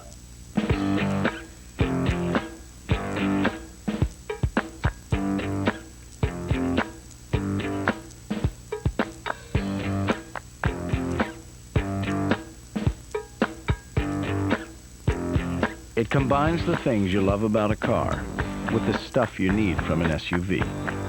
The totally new Ford Freestyle. One vehicle, endless possibilities. Ford, built for the road ahead. Okay, you've got NFL Sunday Ticket and 4 months of DirecTV's best programming package free. Free? Am I dreaming? No. Are you sure I'm not dreaming? Because all of a sudden I'm Falling! It's kind of scary! Well, apparently you are dreaming. But the DirecTV stuff, that was real. That's great! Please wake up. NFL Sunday Ticket only from DirecTV. Sign up now and get DirecTV's best programming package free for 4 months. It's our best offer of the year. Cold hard fact. Other beers are shipped warm in rail cars. Coors Light rail cars are always cold insulated. Why? Because we know you love cold beer. Coors Light. Our goal, the coldest tasting beer in the world. His family in danger. Crossed the last line. His job in jeopardy. Sipowicz will get fired. A desperate act of revenge. I'm here to kill you. Will cost this cop everything. New Blue, Tuesday 10/9 Central, only on ABC. There's the president, owner of the team, Mike Brown, the son of Paul Brown, was one of the founders of this franchise. But the Bengals, over the last few years, look at that, 13 consecutive seasons without a winning record, and they haven't given their fans any hope either. They've always started slowly. First Monday night appearance since '92, and that's amazing at the bottom right there. They haven't won a road game against a team with a winning record since 1990. That's 42 consecutive games. Drones with a flag down. But Mike Brown, he brought in Marvin Lewis to replace Dick LeBeau before last season. Went out and got Carson Palmer. Holding 72 defense. We're going to add 5 yards to the end of the run. First down. Carl Powell. So he brings Lewis in. They begin to show some signs of life last year. Marvin comes in after that 1-4 start. They wind up 8-8.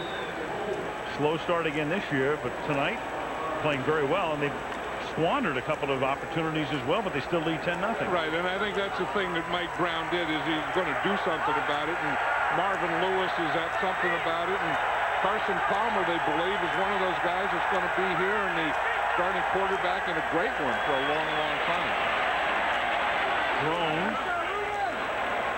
Tackled by Powell, and it's interesting because the Bengals have a reputation. I mean, when you have no success for that long a period of time, people say bad franchise, don't pay, you know, you don't want to go there. And Carson Palmer said when he knows he's going to Cincinnati, he hears all of that. But then he comes here and he said, wait a second, the facilities are first rate. You know, Mike Brown's paying him a lot of money, so he doesn't think Mike Brown is cheap. He liked Lewis, and he says, I'm very happy here. He said, I think this is going to work out extremely well for me. And Marvin Lewis went through a lot of those things, those same things himself. 2nd and 4. Plummer chase, and he just throws it away. Wayne Clemens is the guy chasing him. That's the thing, is when you play a Jake Plummer and you're the end man on the line of scrimmage, as Wayne Clemens is there, you know that you have to stay at home. I mean, if you're here and if he starts away, you have to keep your containment. In fact, he ran right out of the screen, but he has to get, as they go, he has to get up the field. He can't pursue from behind. Meanwhile, if Marvin Lewis needs another receiver, he should just activate himself. That's pretty good. He's got the sheet of papers, the whole thing. He reaches up, makes the catch. Now that is an athlete. That's an athlete. 3rd down and 4, and that is caught by Darius Watts with a flag thrown. You know, the Broncos are just setting up some of this free wide receiver Personal stuff. foul, number 92 of the defense, unnecessary roughness. We'll add 15 yards to the end of the run. First down. That's Dwayne Clemens after they pick up a first down, 15 more. Yeah, Clemens was the guy that had that good contain on the bootleg on the play before. He probably got a little frustrated that he didn't get Jake Plummer and was going to get someone on the next play.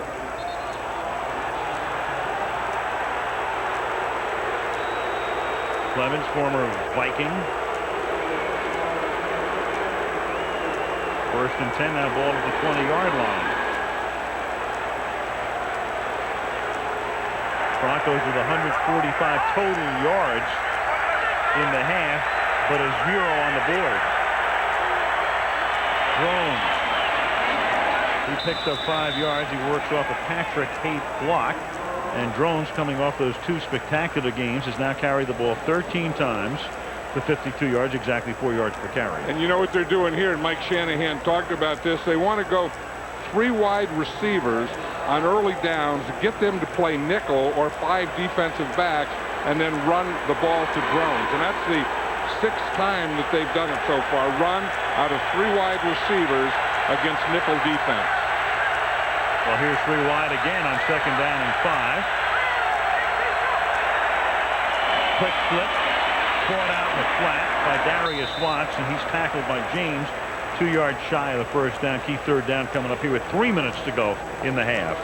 The good thing about running out of 3 wide receivers running the ball is you get to see their adjustments in their coverages, so you can decide when you want to go to a pass. You know about how they're covering you most of the time. Watts a little shaken as he walked off, trotted off. 3rd and a deuce.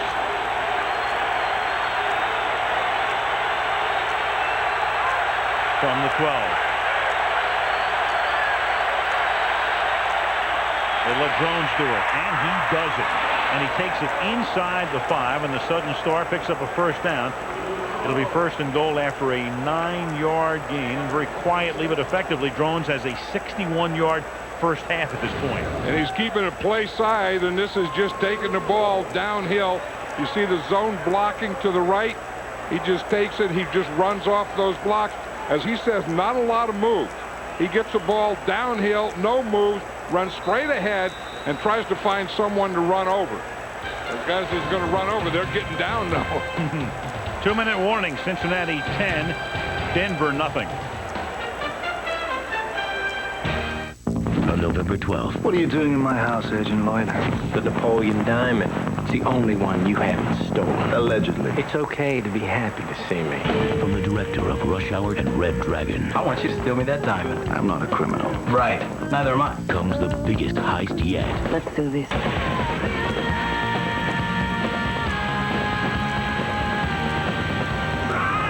After the Sunset, directed by Brett Ratner. Rated PG-13. Preview Saturday, November 6th. Guys? No way. Yeah, I got us on the Verizon Wireless Family Share Plan, so we can talk to each other as much as we want.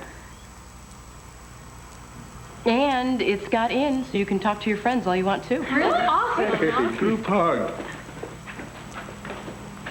Okay. Sign up for the Family Share Plan, and now the whole family can make unlimited in-calls to each other and any other Verizon Wireless customer from the America's Choice coverage area. Plus, buy one Samsung A650 for $29.99 and get one free. Give me a call. Verizon Wireless, we never stop working for you. He's like a guide. Friend. Teacher. Teacher. Guru. Secret weapon. Confidant. Mentor. Mentor. A big help. Is this what you call your financial advisor? Coach. Ally. Hero. Motivator. Motivator. Motivator. Maybe you should call one of ours. The personal financial advisors of American Express. America is hooked on ABC's Wife Swap. And Wednesday, a free-spirited vegetarian mom and a traditional meat and potatoes mom will swap lives. She's such a stupid moron. An all-new Wife Swap. Wednesday, 10/9 Central, only on ABC. Coming up on the Toyota Halftime Show, Miami's Junior Seau has been a star performer for 15 NFL seasons. See what happens when he tests the commitment of fellow linebacker and reggae singer Morland Greenwood on tonight's edition of You've Been Sacked. Back to Cincinnati we come. 1st down and goal. 2 minutes to play. First half. 10-0 Bengals. Jake Plummer from the 3-yard line. Drones is the running back. Fake to Drones. A roll. And then the pass is pulled in by Smith, and he's inbounds. Touchdown. Rod Smith with the catch. The coverage by the rookie Williams, who was all over him. But Smith sure-handed, gets both feet in. Touchdown. They were making him think run. They put an extra tackle in there. Here you're going to see Rod Smith. He's right on the end of the line. He starts in like he's going to get blocked, gets lost for a little while, and then comes right back out to the corner. Rod Smith, instead of being as a split wide receiver, he was lined up in a tight end location.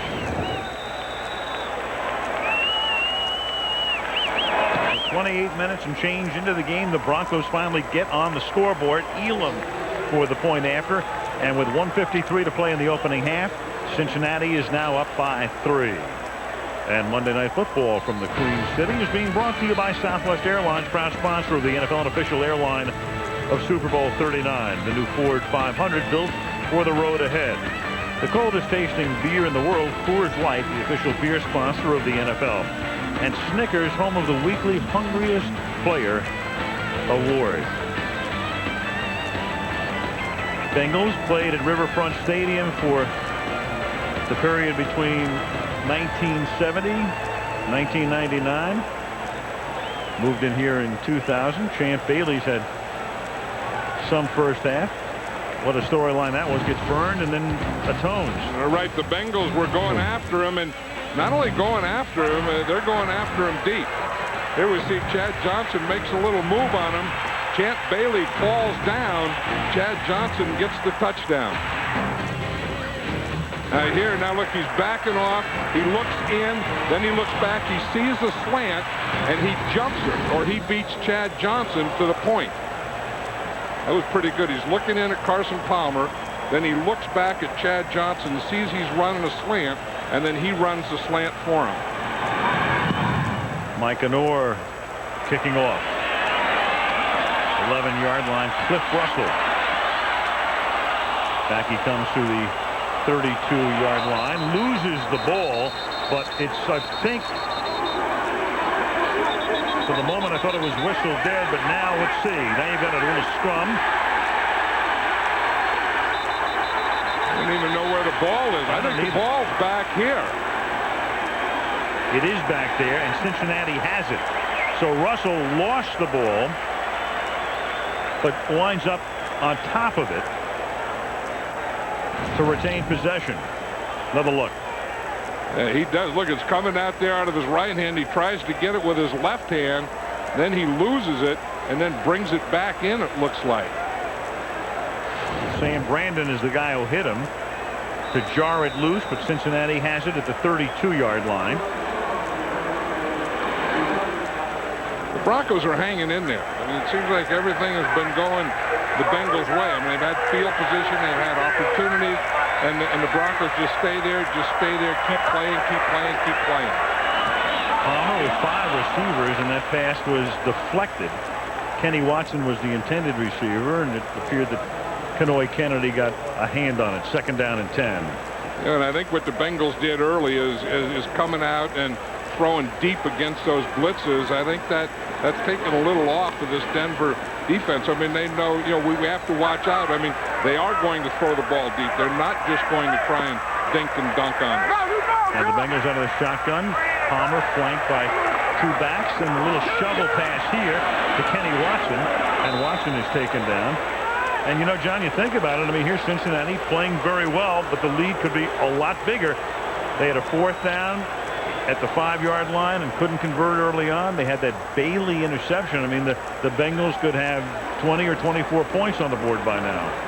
Yeah, I know what Marvin Lewis was thinking, though. He's thinking, that we're not supposed to win this game. We're 1-4. And he kept talking all night last night. We need spark. We need something to spark this team, to get us going. And I think that 4th down play, he was looking for a spark there. They were sparked to that point, and he tried to keep it going, and now they give it to Watson on a running play. And he's taken down by Anton Talapoy. And timeout is taken here by Denver because they're going to get the ball back. Talking about Champ Bailey, a little bit more about him. My one-word philosophy is perfection. It would shock you to know that I jumped 25-10 in the long jump. My favorite movie is Coming to America. I make the best ribs on the grill. Shocking but true, third eye blindness in my music collection. Favorite possession is my Xbox. I am the champ.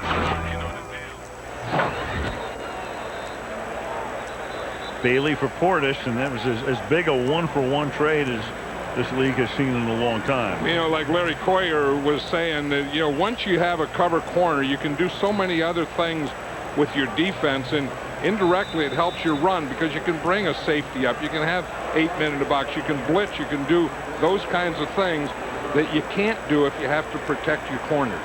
One rookie punts to another. Kyle Larson, rookie out of Nebraska. Triandos Luke, rookie from Alabama, back to receive the kick. Luke's going to call for a fair catch and hauls it in at the 16-yard line. So the Broncos will start from that spot. They have 2 timeouts remaining and 49 seconds as they try to go to 6-1 in the AFC West.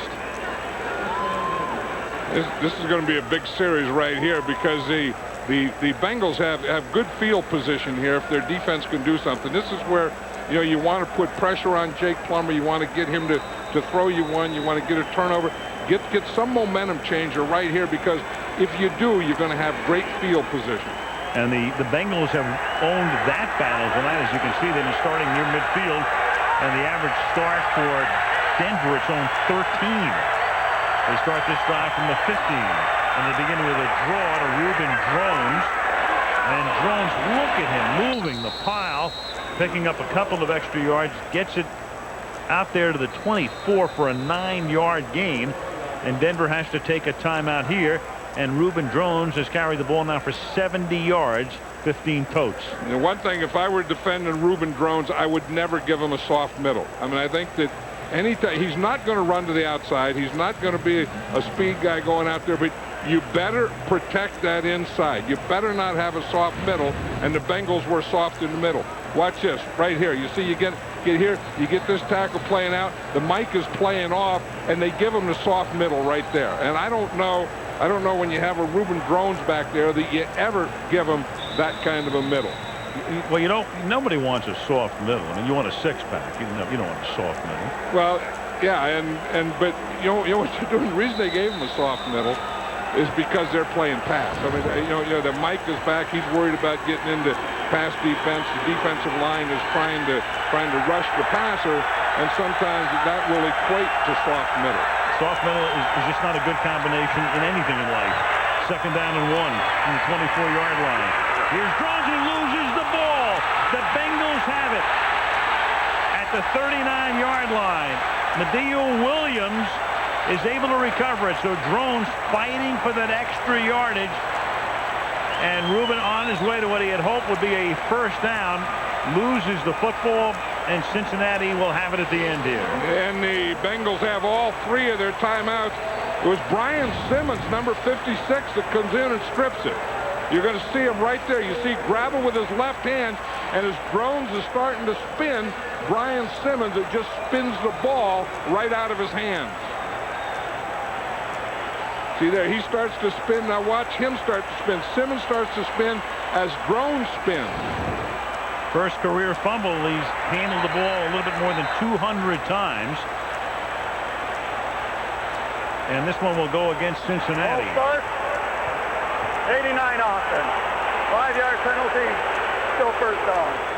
John said they have all of their timeouts, and they don't need much to get into field goal range. And we have already seen Graham kick a 53-yarder. And this Bengal defense has really been aggressive tonight. That was the thing. They had to make a play down there. They made the play, got the turnover. Now the offense has to make a play. From the 43-yard line.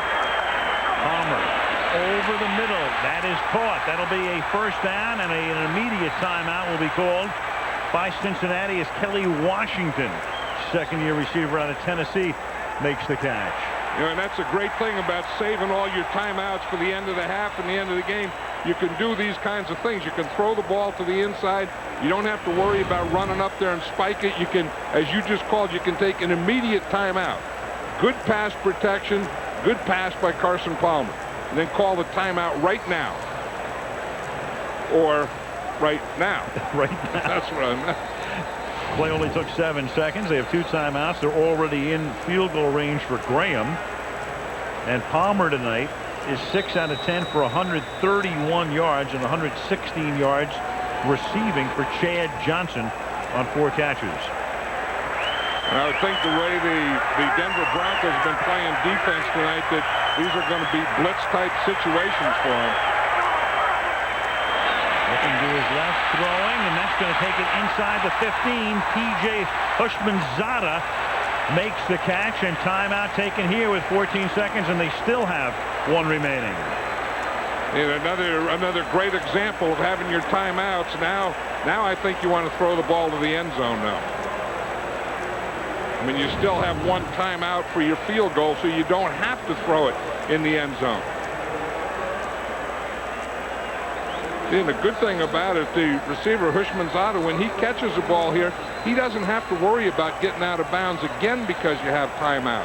He can try and get as much yardage, and in trying to get yardage, once in a while you break those things. Hushmanzada and Chad Johnson both played college ball together at Oregon State.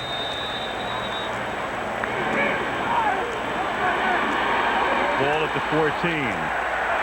Chad Johnson is down here at the bottom. Champ Bailey is on him. I would think that Chad Johnson would expect one here.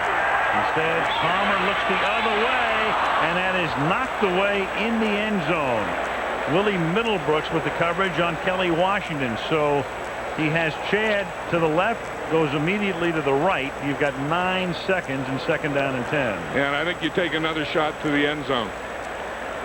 You know, he did look over here at Chad Johnson, but he was double teamed. I mean, Champ Bailey was on him, and he had double coverage, so he knew he had single coverage over here, so that's where he's going to go. I mean, you get one-on-one, you just throw it up in the end zone. You're not going to get many better opportunities than that. Slow in getting the play in, and they have to take a timeout. So you had a situation here where Marvin Lewis didn't want to take the timeout. The clock had stopped. If you hold on to that last timeout, you can take it after a sack. You can take it if the guy doesn't get into the end zone. But they were slow in getting the play and the personnel grouping in, so he's compelled to use the timeout. Yeah, and that's a big thing there. I mean, I don't know that I wouldn't have taken the 5-yard penalty. I think sometimes you can do that. I mean, here you're in the passing down. Why not take the 5-yard penalty? Because you still are going to take a shot at the end zone, but save that timeout for your field goal. When I say compelled, he felt as if he had to use it because there was confusion. But if you think about it, you're exactly right. Just take. Apparently, they're not going to charge them with a timeout. I don't know why. There might have been a play clock problem, but they just reset the play clock. So they still have it. They run a draw play to Kenny Watson. That's a very odd call. And now they take a timeout. Well, again, if you have a timeout, you can do that, but I don't know how they got 4 timeouts. Well, what happened is, and we're trying to get an explanation from the guys upstairs. You saw Lewis call the timeout. Apparently there was a play clock problem or malfunction. They reset the play clock. They wind up with the timeout, which they have to use after a very curious call. Well, I think once he had that timeout, then he figured, you know, I can still run the ball and try and pop one here. But I agree with you that if you're going to take your shots. I mean, you're 1-4. You want a spark. You just throw the ball into the end zone. Especially what he did before, because they went for it on a 4th down. So this is the 3rd time they've been deep in Denver territory. They had a chance to come away with 21 points, and now they're going to be lucky to wind up with 3. They're telling us now the play clock had been set incorrectly. Right, and Mike Shanahan is calling Bernie Kukar over. He took a timeout. The timeout now is Denver's timeout, and Mike is asking him, how did they get 4 timeouts? And Kukar's telling him what we are being told, that the play clock had been set incorrectly. But you can see the Bengals were still confused as to the personnel grouping and what the play call might have been. And Shanahan is saying, come on. And remember the rule this year is the coach can call the timeout from the sideline. So when Marvin Lewis calls a timeout, it used to be that when the coach would call a timeout, he was signaling his players to call a timeout. Exactly. And it was very clear that Lewis was calling the timeout, but wasn't charged with it. And now the Bengals will attempt a 34-yard field goal. Shane Graham, who earlier kicked a 53-yarder. Kyle Larson to hold it, trying to make it a 6-point game at the half. Ooh. Just good. Just good. Home run just inside the foul pole. And that's the way the half will end, with Cincinnati about a 1-touchdown underdog, up by 6. You've been sacked. Coming up, a look at the Pats and the Eagles as well on the Toyota halftime show when we come back after this message from the NFL and a word from more ABC stations.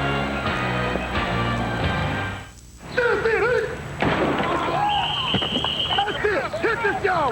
Good job. Good job. 15. I need touches, son. I need a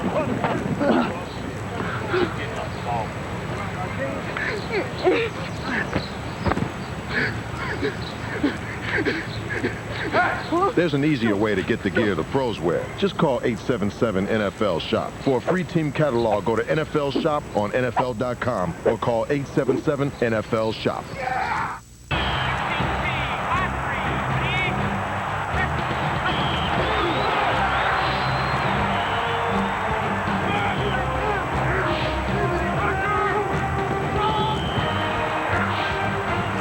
Life skills.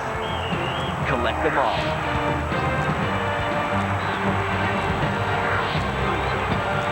To find out how NFL youth football programs do more than just teach you to play, log on to NFLYouthFootball.com. This Wednesday, How'd you find this place? it's amazing. The island begins to reveal its secrets. Where'd they come from? And so do the survivors. How did you get to be this way? Just what is it that you did? Out here, I know who you are, and I know what you're looking for. no one is who they seem. Now is the time to get lost. An all-new Lost, Wednesday, 8/7 Central, only on ABC.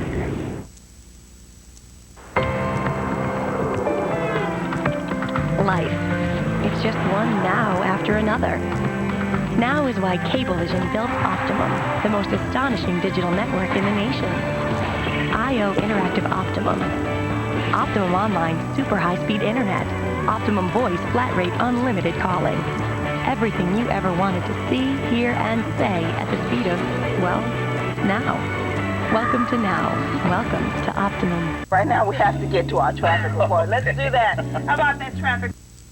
Is horrible this morning. I get the feeling. People are trying to get to work this morning. Speaking of Introducing the Acura RL with the first real-time traffic monitoring system through AcuraLink. It can help you find an open road.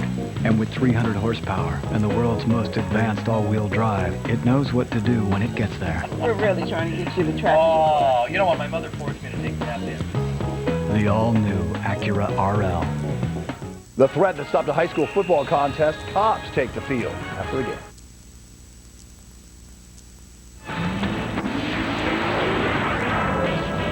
The Toyota Halftime Show, brought to you by the redesigned Toyota Camry. Now that's moving you forward.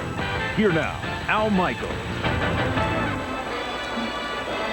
In Cincinnati, hosting Monday Night Football for the first time since 1989, the 1-4 Bengals, good first half. They lead the 5-1 Denver Broncos by a score of 13-7. Monday Night Football next week to the Meadowlands in New Jersey. The New York Jets will take on the Miami Dolphins. And speaking of the Dolphins, on You've Been Sacked tonight, the great linebacker, the longtime Charger, now Dolphin, Junior Seau, having a little fun with his teammate Moreland Greenwood on You've Been Sacked.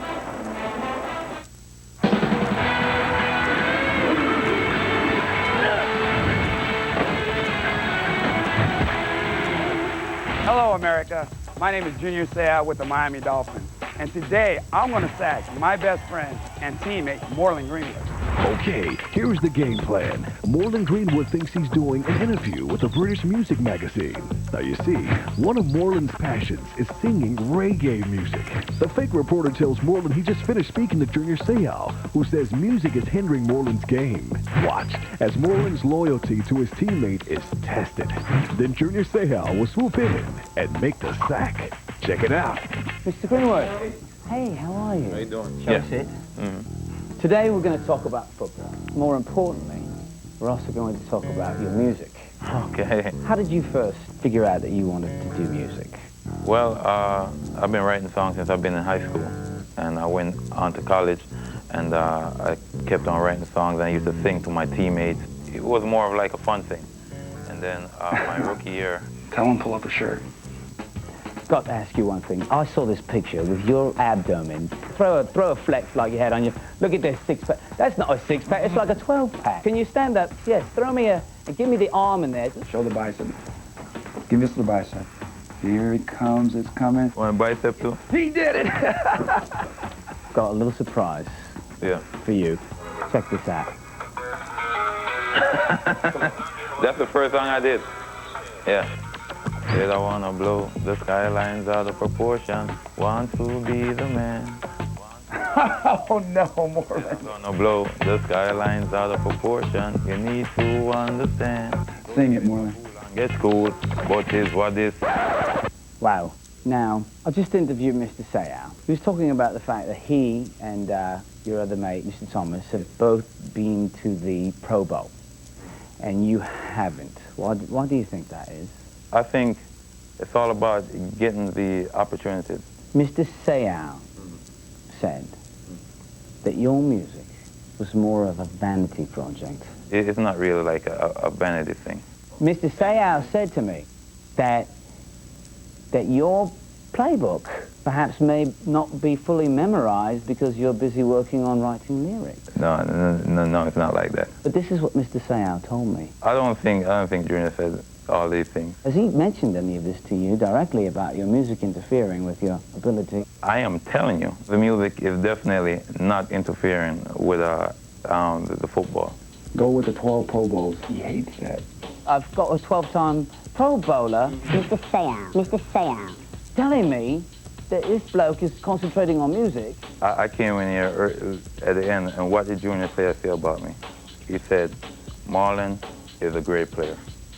You heard that, Yes, right? well, that was Didn't he say that? But he still thinks your music is in the way. During the season, Mr. Sayal. Mr. Sayal. I totally commit myself to football. Totally. Well, I'm going to have to agree with Mr. Sayal because I've listened to the music and I've seen that 12-pack of yours, which is quite impressive. By the way, a lot of people on this team have a 12-pack. I don't get this body from rapping. That's not what Mr. Sayal told me. Here's Junior here. Ask Junior the question that you were just asking. What, we're talking about your sack? Yeah. How many sacks you have this year? Well, this is a practical joke. You have been sacked on Monday Night Football. Get out of here. Get out of here. One more time. Man, I can't believe this, man. Yo, man, come on. I'm Marlon Greenwood, and I've just been sacked on Monday Night Football. Junior, I'm going to get you back. And it tastes good, too. So I got one. Why is 6 afraid of 7? Because 7 ain't 9.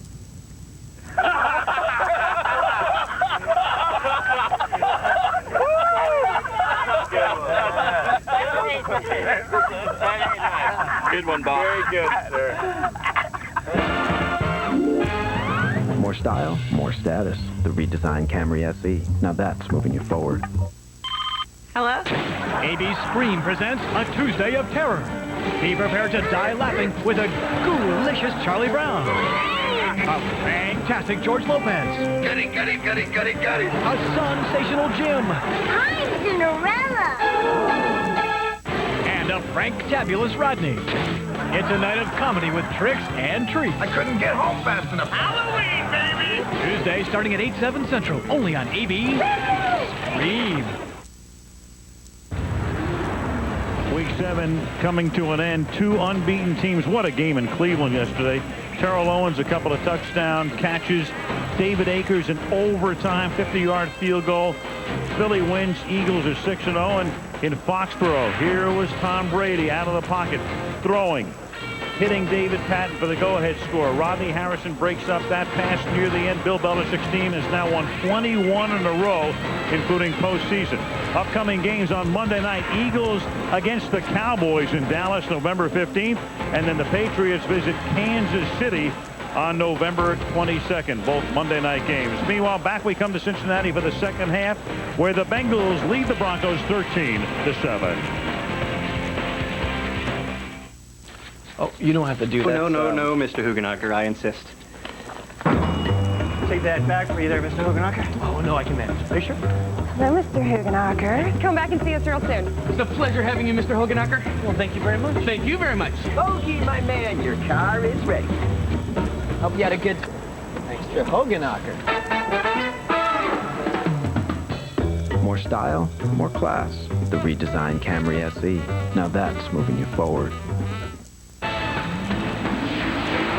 The Toyota Halftime Show, brought to you by the redesigned Toyota Camry. Now, that's moving you forward. Michael McDonald kicks off the second half after this from our ABC station. Hello? Rodney's full of Halloween pranks. But when one goes afoul, I know you're in there. he'll be on the lam. Me and Barry pushed over the chief of police in a porta potty. That is going to sound really bad to a jury. All new Tuesday after gym, only on AB Scream. Catch the top teams in the nation Saturday on ABC's College Football Doubleheader. It wakes me up in the morning. I have my cup of coffee, I see my news, and I'm up and out. I catch them the first thing in the morning. They're the best. It's fast, friendly. Gets right to the point. Like you're watching people in your own family. Steve Bartlestein, he makes me laugh. Good people. They feel like your neighbor. Lori Stokes, I like her. She's pretty cool. Bill Evans is a solid guy. Wakes me up. I like the AccuWeather forecast. I can't even begin to tell you how much I enjoy them in the morning. I see them before I see my wife in the morning. The new 2005 Ford Explorer XLT Edition. Equipped with a more powerful engine, superior ride and handling, luxurious interior appointments, leather seating, premium sound, power moonroof, and so much more. A Ford Explorer XLT Edition for $299 a month. Just $299 with only $999 down. Extraordinary savings for a limited time only.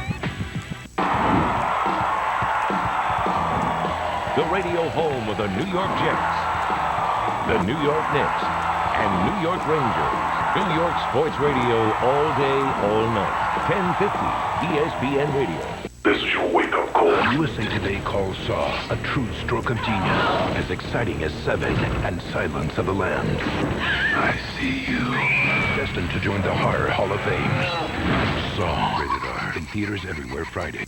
If you're in the market for an SUV and care about safety, you should look at a Toyota RAV4. It's the first vehicle ever to earn a double best pick for front and side impact crash tests by the Insurance Institute for Highway Safety. And like all Toyota SUVs, the RAV4 comes with standard vehicle stability control, a big step forward in helping avoid accidents altogether. It comes as no surprise that RAV4 got the highest safety rating in its class.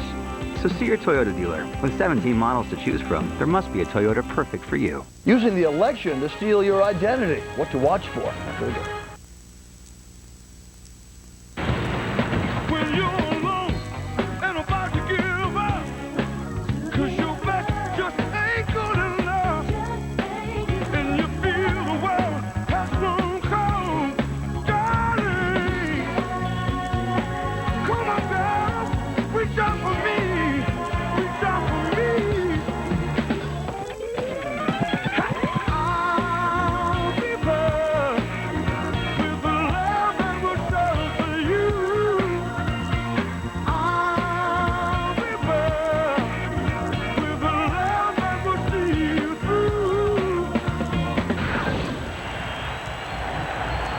And back we come to Cincinnati. Al Michaels, John Madden, and Michelle Tafoya. 6-point game. Bengals on top 13-7 as we begin the third quarter. Champ Bailey got burned a couple of times and then had an interception, so he's been in the middle of the action. Jake Plummer, 10 out of 18 for 91 yards. And Shane Graham to kick off. Quentin Griffin, who had been the starting running back, and then he hurt his ankle, and that gave Drones the opportunity. Griffin is back to return the kick. And Quentin fields it at the 12-yard line.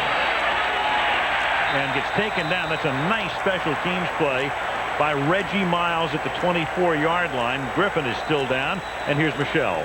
I spoke to both coaches at halftime. For Mike Shanahan, Al, the theme was playing up to our capability. He said Cincinnati came out with a higher level of intensity. The Broncos weathered the storm, and now he wants them to see them play up to their capability, specifically be more consistent on offense.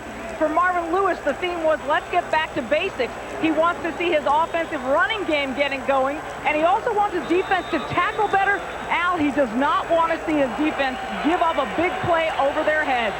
Which they did last week. In fact, they gave up a 99-yard touchdown pass last week in Cleveland. From the 24-yard line, Drones, who ended the first half with a fumble, takes it up to the 31. That's a gain of 7 yards for Reuben Drones. Take a look at the numbers through the first 30 minutes. Michelle talking about Marvin Lewis not happy with his running game, only 33 yards there. Broncos turning it over twice. Broncos with a slight advantage in total yardage. You know, the Broncos haven't thrown a ball to a tight end yet. I bet that's one of the things that Mike Shanahan is talking about. He used a lot of 3 wide receivers for his running game, but I think somewhere he's going to be able to get a tight end in there. And we talk about Carswell with a 1-game suspension. That's tipped and deflected and almost intercepted. Intended for Lally. It was Landon Johnson, the rookie linebacker from Purdue, who got a hand on it. And then Torrey James looked like he was going to pick it off and couldn't, and he comes up pointing to his hamstring. Yeah, and that's not a good sign for a corner when that happens. When he does anything for a hamstring, you better get him out of there. Look at the time that Jake Plummer has. And you said Landon Johnson, just get in there. You know, it seems like we're talking about a soft middle, and one of the reasons for a soft middle is middle linebackers are getting deeper and deeper in pass coverage. They still keep James in there with that, and you can see him hobbling. And on 3rd down and 4, Plummer throws over the middle, and that was tipped, and it was incomplete, intended for Rod Smith. Well, that's one of those situations where you would think you're seeing a guy, a cornerback, and he was limping around, and they didn't even look in that direction. Right, and he had to be man-to-man because they come on an overload blitz. And here's Torrey James out here, number 20. Yeah, and there's no way he could cover anyone. Never gave him a look. But I think that if you're going to go after him, you have to know that he's hurt, and you have to go after him deep. Whistle before the snap. Good practice kick. I used to always tell my punter to do that. If they whistle and blow it dead, just take one just to warm up. You know, it's like golf. 45 offense. 5-yard penalty. Still 4th down. That was mainly Ray Guy, too. Right, yeah. I'd always tell him just boom one like a warm-up. You know, like in golf, if you could hit one and then come back and hit another one, you'd always hit the second one better. Yeah. There's Torrey James, and that's a play right there as he goes up and he comes down. That could be the play that he hurt his hamstring. Former Bronco. But he has too much of a smile on his face to really have a full hamstring. Or a mini grimace. That's a bad kick. But it's going to turn out to be a very decent kick. So he didn't hit it. Looked like a mini shank, and all of a sudden with the roll and the bounce and staying in bounds, 47 yards for Micah Noor. They work on Griffin early in the 3rd quarter. Whoa. First prize Bud Light? Don't even think about it. All right. Do it for Daddy.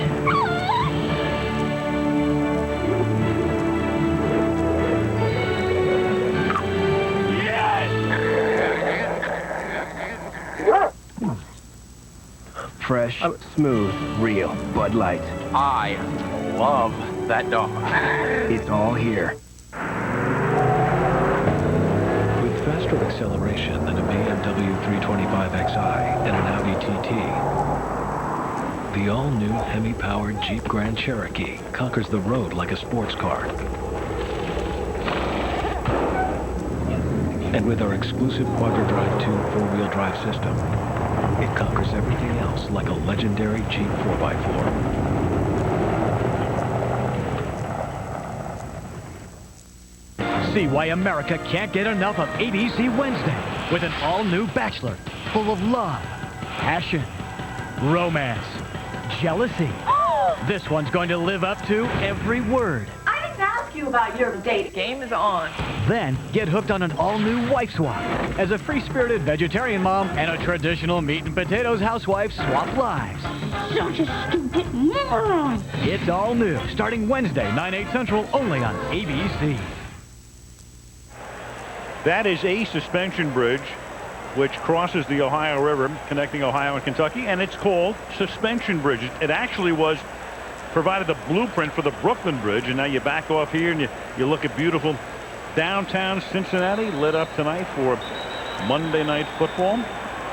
You know, don't you look at those things like the suspension bridge and wonder how the guy ever came up with the idea? Amazing. I mean, that has to be genius. Quentin Griffin is taken back to the locker room. Of course, the stadium, this stadium, and the Red Stadium, the Great American Ballpark, located right on the riverfront. 27-yard line. Palmer under pressure. Running to the outside, and he'll step out of bounds at about the 37-yard line. Speaking of the bridge, many ways to travel over the river. That's one of them. Have you ever done that? I have been over that bridge many times. No, I mean in one of these things here. In Central Park, not across the suspension bridge. Now, have you ever done that? No, never have, never will. Different kind of Madden cruiser right there. No, but now wait, you're not afraid to get in that, No, right? no, I'm not afraid of it. That's kind of the original horse trailer. If I did anything, I would be pulling it rather than riding in it. Second down and 6 from the 32. And Johnson takes it up to the 34, where he's tackled by Reggie Howard. How'd you like to be a horse and see me coming and getting on? I want to go back to the barn. Well, the Clydesdales, I mean, we've seen them. Yeah, but those horses aren't Clydesdales. Star track for the Cincinnati Bengals. Palmer, 144, most of those to Chad Johnson. As you can see, 4 catches for him. Rudy Johnson averaging less than 3 yards per carry. Bengals trying to get the running game going, and you get another flag here before the snap. I like what Cincinnati did early, and I think they ought to do the same thing early in the second half here, is go deep. 84 offense. 5-yard penalty, still third down. Because that really throws a defense off. I think if you're going short and you keep things in front of them, they get very, very confident. They start creeping up. I think if you just go deep and just unload on them, and that's the way the Bengals started this game, you just unload on them a few times, then they're always back. That John Lynch, instead of getting up there, he's thinking about getting that. Champ Bailey starting to get up. Those kinds of things. Bruce Gonzaga whistling for the last foul. Third down and 9. Palmer from the gun. Lynch is going to blitz, and he throws it in that direction, and it's caught by Chad Johnson, who gets taken down inbounds at the 33-yard line, and they're forced to punt. Champ Bailey with the coverage. Yeah, and that's just the opposite of what I was thinking of. The Broncos bring 8 on this play, so you know what? You know that you have man-to-man. Watch there. I mean, they got this whole load coming from this side, and I think that's some kind of a hot read. When he sees that, he's just going to get it out there to Chad Johnson, but then Champ Bailey, a very, very good tackler, isn't going to let him get a first down. And on 4th down, Triandos Luke is back to accept the Kyle Watson kick, which he does at the 24. An excellent coverage again by the Bengals, led by Marcus Wilkins. Early third quarter, Cincinnati on top, 13-7, on a beautiful night in Southern Ohio.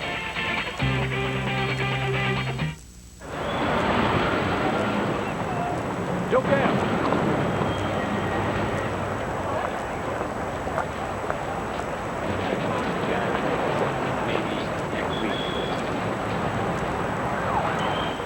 The all-new Jeep Grand Cherokee, with an interior that's quieter than a Jaguar S-Type 3.0. It's worth a look. The off-road legend continues on-road.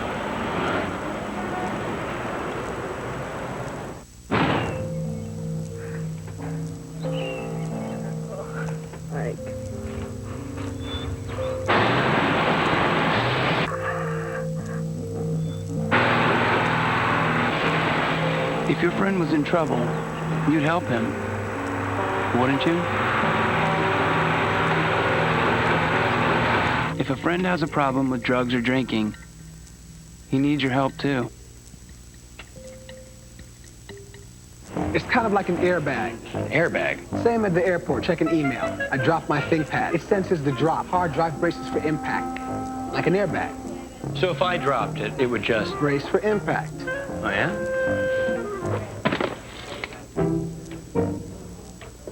That's not my notebook.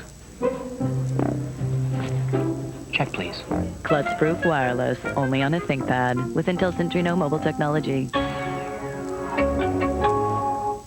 This telecast is copyrighted by the NFL for the private use of our audience. Any other use of this telecast or of any pictures, descriptions, or accounts of the game without the NFL's consent is prohibited.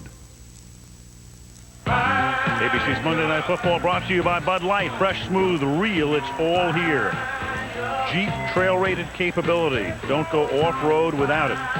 And IBM making on-demand business a reality for around the world. Skyline chili. Yeah, did you ever eat chili like that? Of course. Yeah. I lived here for 3 years. How could you not? You'd have to do that. You can't beat that. Chili on spaghetti. That's pretty good. Ribs are great here, too. 25-yard line, first down. Drones. And just pushes his way up to the 30. Here's Michelle.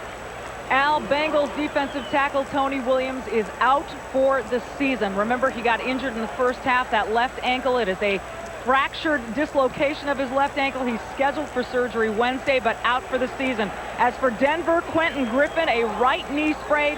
He is done for tonight, but very bad news for Cincinnati's defense, Al. Extremely. It looked like, he, with the wave to the crowd and the smile and everything, you were hoping that it was something that was minor, certainly not major, and then all of a sudden gone for the year as Drone picks up one, and then Griffin got hurt running back the opening kickoff of the second half. You know, that play on Tony Williams, I mean, that's one of those things you look and say that's legal, but doggone it, you didn't have to do it. You know, so on one hand, you can't say that was an illegal hit. No, it's a legal hit, but I think just out of respect from one football player to another, I don't think you need that in this game. No, you can tell George Foster was upset. He knew what had happened. It was a scene that we see too much. It's a cut block. It's a legal cut block, but it cost him the rest of the year. 3rd down and 4, and Ashley Lilly is able to pick up the first down. So how do you legislate against that? I mean, that's a legal block, but you know it's a dangerous block. I mean, what do you do? I don't know. I mean, I think we can legislate against other things, you know, like just unnecessary, unsportsmanlike conduct, something like that. To me, that's unsportsmanlike conduct. And, you know, it didn't have to be. There was no reason. He didn't see it coming. You could have blocked him high. You didn't have to cut his knee. You didn't have to do that. But again, according to the rule book, that was a legal block. 1st and 10, catch made. It's Lilly who, for the moment, appeared to have the first down. And now they're going to spot it, I think, a little bit short of it at the 47-yard line. No, maybe not. Let's see. You know, Mike Shanahan was telling Michelle that they kind of have to match the intensity of the Bengals. And I felt that the first half, that the Bengals came out and had a little more intensity, or a lot of more intensity than the Denver Broncos. I thought they dictated the pace of the game early on, which was one thing. They couldn't let Denver dictate and play catch-up with them. Right, and Denver usually dictates the pace, and that's one of the things Marvin Lewis was talking about is we have to stay with their pace. Star Trek, the 3 key guys for the Denver Broncos and how they have done to this point. You know, it's interesting that Reuben Drones has 19 carries there. And he says he gets stronger, that he figures that he's not at optimum or full strength as a running back until his 25th carry. Well, he carried 38 times last week against Oakland. And Plummer's going to air it out. And it is incomplete. The coverage by Delta O'Neal on the rookie wideout Darius Watts. And you know that Mike Shanahan and his staff knows Delta O'Neal. He had him. He drafted him #1. In fact, he didn't like the way he practiced or the way he played defense. He tried to move him to offense. Remember, he moved him to wide receiver at the end of his time. Watts got up there pretty good, and Delta O'Neal gets his hands right up in between. You see, you can get up. If you don't get up as high as a guy, then you wait until he brings the ball down, and you get your hand in there as he's bringing it down. Good coverage. 2nd down and 10. And Plummer has to take a timeout. 9:12 left in the 3rd. Cincinnati 13, Denver 7.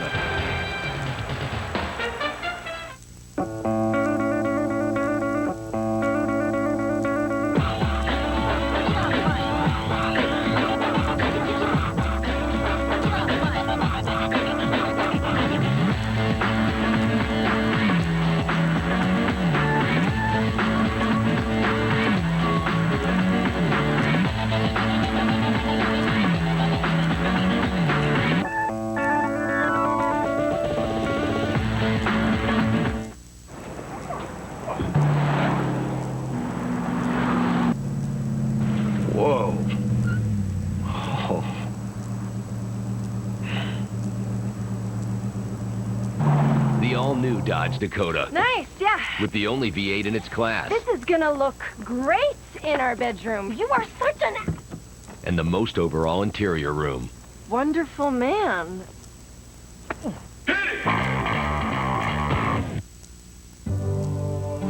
Georgia. Rolling Stone, Chicago Tribune, Entertainment Weekly, and Roger Ebert are all raving about Ray. It's the year's best film. Jamie Foxx is nothing short of brilliant. Ray, rated PG-13.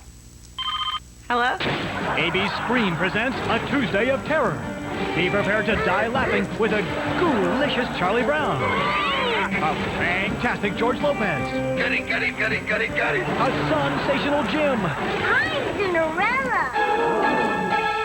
And a Frank-tabulous Rodney. It's a night of comedy with tricks and treats. I couldn't get home fast enough. Halloween, baby! Tuesday starting at 8/7 Central, only on AB Scream.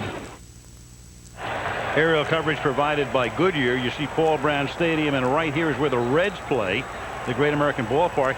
And if this looks familiar to those of you watching soap operas, the Edge of Night used to open up for years with a shot of the Cincinnati skyline that used to be the Central Trust Tower. So if that looks familiar, there's a reason. The old Carew Tower is down there as well. Not named for Rod, by the way. You know way too much about Cincinnati. Too much. 2nd and 10, and that pass is incomplete, intended for Rod Smith. 3rd and 10. Of course, when you think of Cincinnati, you know, it's like the Green Bay Packers. We were talking about Green. You know, you think of Cincinnati, since they were the original team. I think people think Reds, Cincinnati Reds. Yeah, I mean this is one of those towns that is a baseball town, but they really do support the football, though. I mean, you think of it as baseball, but here you look at this crowd and this stadium and what they are now, and then what Marvin Lewis has brought to this city. 3rd down and 10. Plummer over the middle and wide open, and getting free is Ashley Lilly. He found that soft spot, got wide open, and a big gain of 35 yards and a 1st down for Denver. Yeah, the Bengals were in 6 defensive backs, and they were playing zone out of it. And watch what Jake Plummer does. He gets his pocket. He feels his tackles take the ends to the outside. He steps up. He knows Ashley Lilly is coming in that end. He waits a little while till he has that window and throws it right in there.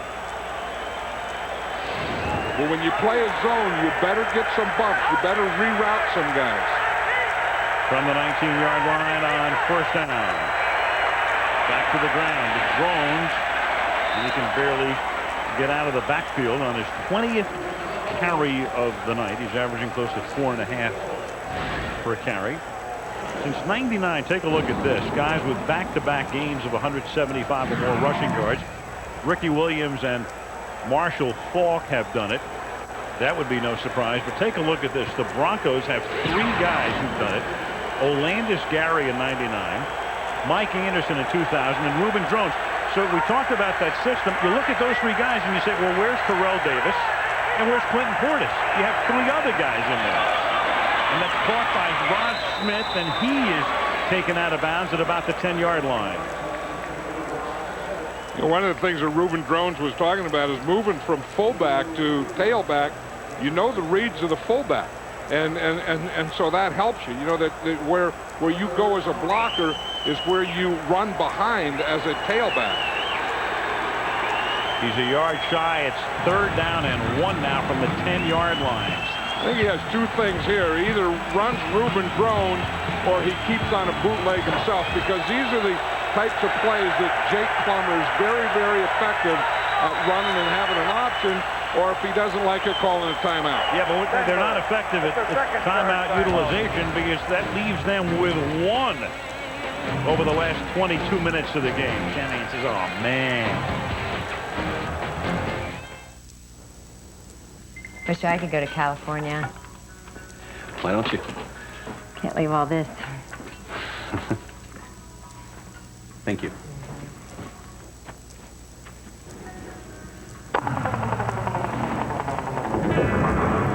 Introducing the all-new Dodge Dakota. With the only V8 under 20,000 and best-in-class torque and towing of over 7,000 pounds, why not take it with you? Now that they're parents, they've admitted their addiction to evil. I don't have a problem. But old habits die hard. It was just a little slip. Seed of Chucky. Rated R. Starts November 12th at theaters everywhere. $120.90. I'll just put it on the credit card. But those rates.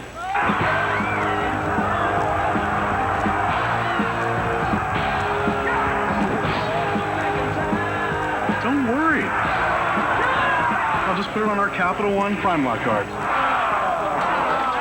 Introducing the new Capital One Prime Lock card. It's set at prime so you never have to worry about your interest rate again. What's in your wallet?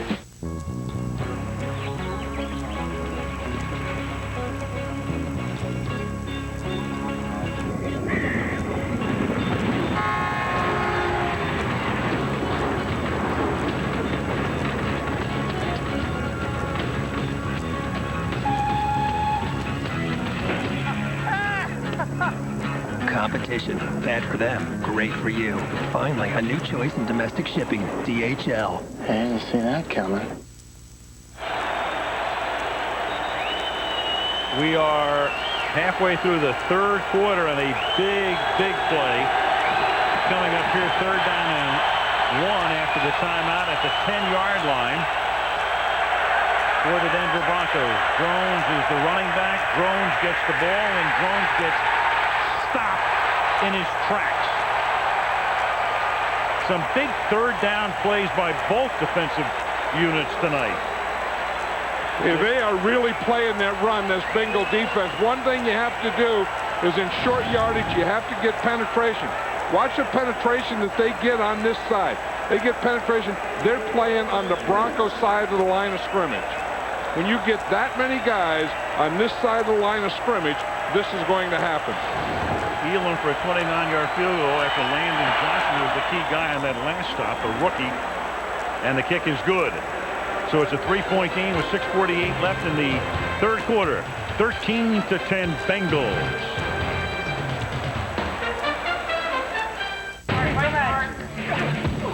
TC, a.k.a. Tender Crisp. Spicy, a.k.a. Spicy Tender Crisp. The Golden Bird TC versus the Red Hot Spicy. Está rojo de caliente. 2 chickens, 1 quest. Burger King presents the Chicken Sandwich World Championship. See who wins free on DirecTV. Tender Crisp, Spicy Tender Crisp. Decide which one's best at Burger King now.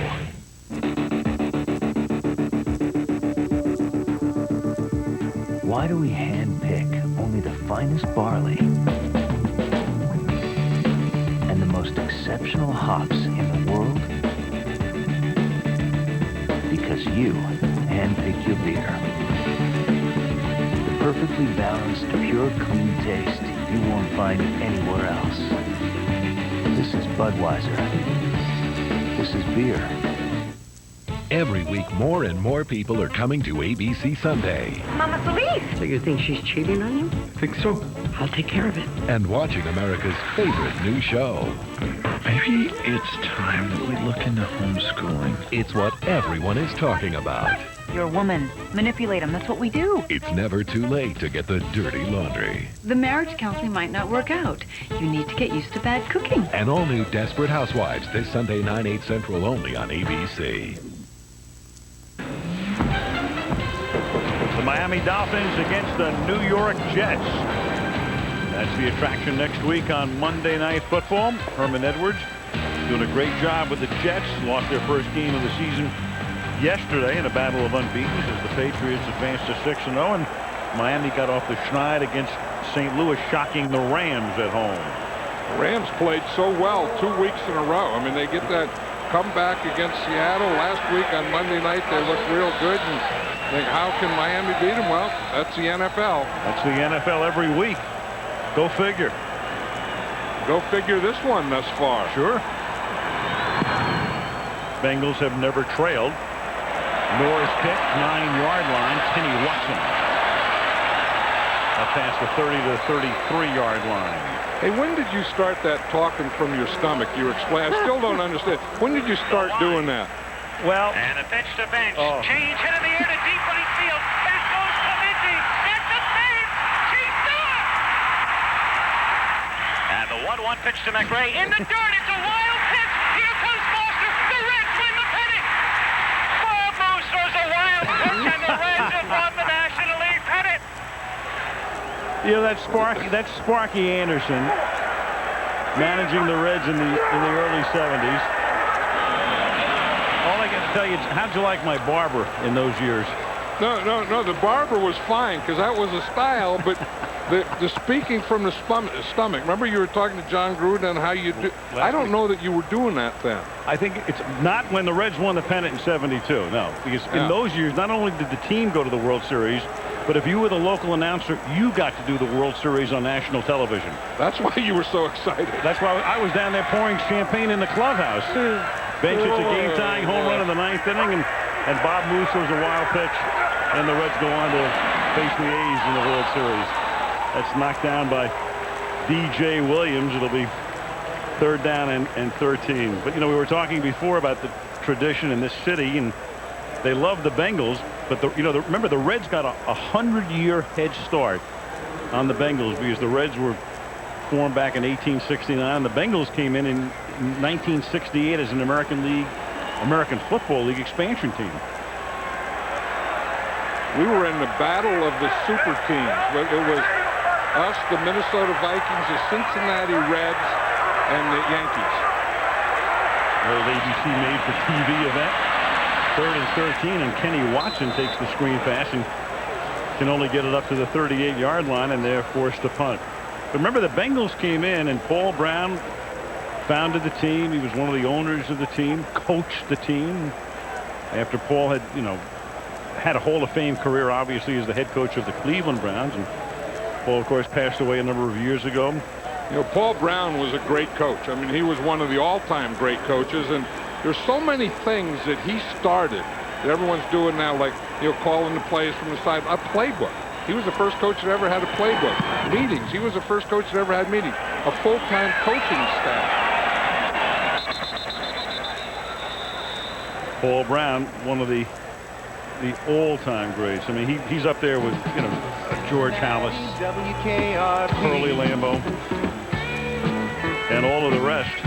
You know, the great thing here, John, is that, in an era when stadiums are named after .coms and, Monster Park in San Francisco, whatever in the world that is, and banks and all of that, it's great to have a stadium named after a human being, and there are only 2 of them, and there's the other. Lambeau Field in Green Bay, and this one. You're right, and they will become 2 of the great places to go. I mean, Lambeau Field in Green Bay, you can't beat that. And now, Paul Brown Stadium has some substance and some meaning to it. And Drones has a tremendous hold, biggest of the night, provided by that line. Mediu Williams knocks him down, but not until he picks up a 1st down. That's 11 yards, and Drones has 97 now on 22 carries. He's going to get right here on the right side there behind Dan Neal and George Foster. They just get on there, guys. They run that zone. And again, Reuben Drones gets the ball, squares his shoulders, and runs straight downhill. 1st and 10 at the 36-yard line. And Drones with a 100-yard night working off a Patrick Haight block. And, John, you talked about it. This guy telling us last night, he just gets stronger and stronger as the game goes on, and that's his 23rd carry. Yeah, and the Broncos have something going here. They're using 3 wide receivers, and then the Bengals are using a nickel defense, taking out a linebacker, so they're running against 1 fewer linebacker. Once Haight gets that block in the outside, there's no other linebacker to fill that hole right there. This is what Mike Shanahan wants. Get your nickel defense out there and us run against it. From the 49-yard line, caught out in the slot by Darius Watts. And Watts loses the ball, but out of bounds, so they retain possession. And he picks up about 8. It'll be 2nd and 2. It was knocked out of his grasp by Justin Smith. You know what? That's an example of why a wide receiver shouldn't run out of bounds when he catches a ball. That if you break back in, you'll usually find something. I think the defense expected Watts to go out of bounds, and instead of going out of bounds, he makes that cut back inside. Take a look at this. The play action passes. Jake Plummer, about 1/3 of his passes are play action, and that's very high. In the league as a whole, it's about 20%. But Plummer loves play action. It works with this offense beautifully, and his pass rating is higher on the play fake than conventional. 2nd and 2. Let's see what he does here with Drones as the back. Play fake to Drones. Nope, give to Drones. Gain of 1. Drones is saying, hey man, he grabbed me by the helmet. Case Bahar makes the tackle. He's saying they grabbed me by the behind of the helmet. You know, that's a rule that you can't grab the guy in that gap there underneath behind the helmet either. That's like a face mask. He's just trying to get one of those things. I'll say this Bengal defense is really playing against the run very well. I mean, I know Drones has 100 yards, but these guys are tackling well. They're playing aggressive. They're getting penetration. 3rd down and 2 from the 43. Plummer on a roll, throwing, and the pass is incomplete.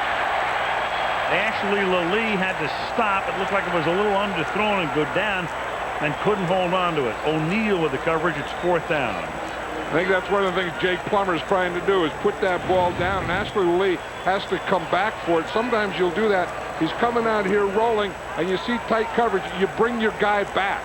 And Ashley Lally just dropped that ball. I mean, that was a good throw. That's a 3rd one that Ashley Lally has dropped tonight. O'Neal is back. Micah Nord to punt. Flag. Lands in the end zone. Flag back at the 49-yard line.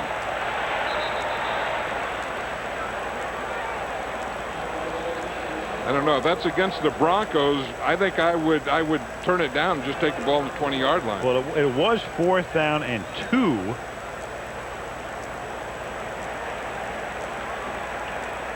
Holding 39.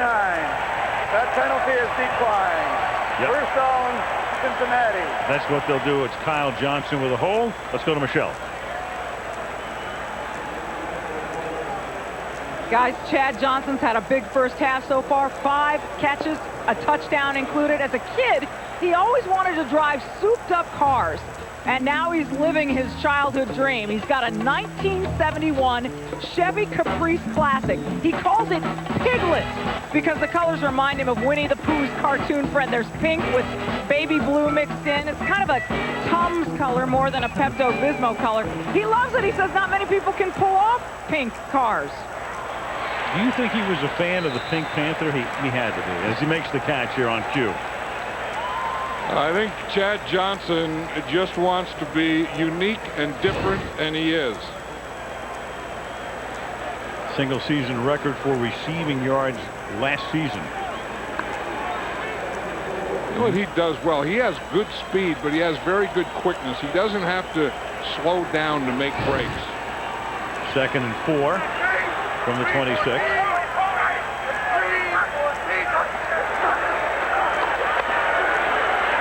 A couple. Paul Harvey would say for the rest of the story, Michelle. Well, Al, he's got 3 other old school cars. Now, I want you both, Al and John, to listen carefully because I'm sure you can guess their color by their nicknames. If that pink car was called Piglet, he's got a car called Shrek, one called Scooby-Doo, and one called Batman. Can you guess the colors?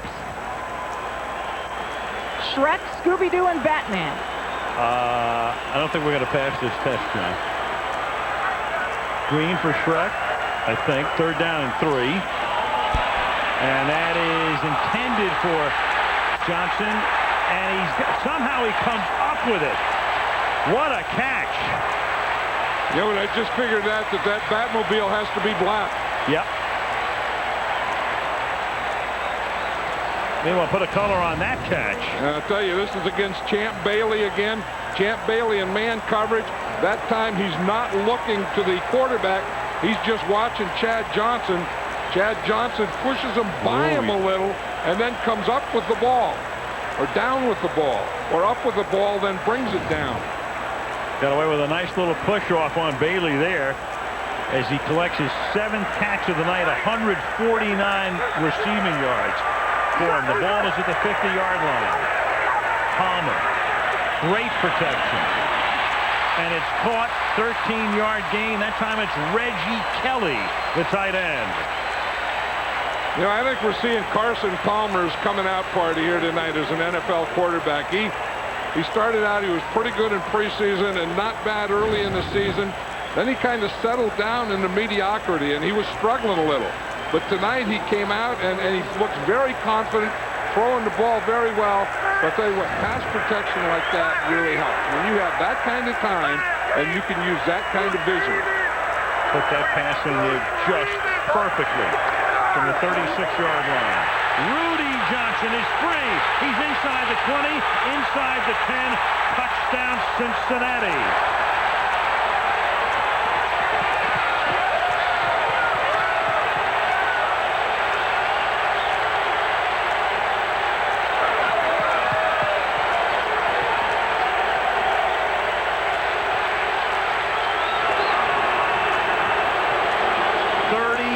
Yards for Rudy Johnson. The left guard, Eric Steinbach, number 65, made a heck of a block. He pulls across from the left guard over to the right side, and he makes the block. He makes the block that springs Rudy Johnson. Shane Graham for the point after.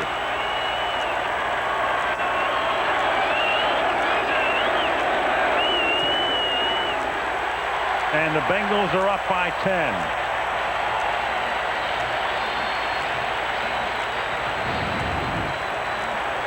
Watch Steinbach here. He's the left guard. He's going to pull and lead right here.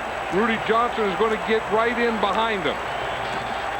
You see, you have to get behind. Let that left guard make that block right there. And his wide receiver gets a little bump, and then he's off to the races. Look about his wide receiver. There's Fishman's-Otter right there. He gets that block. That's not much of a block, but it just tied up Benoit Kennedy enough so that Rudy Johnson could get to the outside. Rudy Johnson turned out a little burner there, too, to get in the end zone, didn't he? He did. His longest run of the season had been 19 yards in over 100 carries. You know, one of the things that means is probably the wide receivers haven't been blocking, because when you get a long run by a running back, there will usually be a pretty good block by a wide receiver. So you had Chad Johnson receiving, Rudy Johnson, Johnson and Johnson, and the Bengals right now have put the Broncos in a position where they need first aid. And you know, there's this thing about a trap game, and everybody's talking about a trap. And this is a typical trap game. You've got a team with a great record playing well against a team not playing well with a poor record. You keep talking about trap games, and this is a classic one. Right, and one of the other reasons it's a trap game is against Cleveland last week. The Bengals looked close to an end. And against Oakland last week, Denver looked fantastic.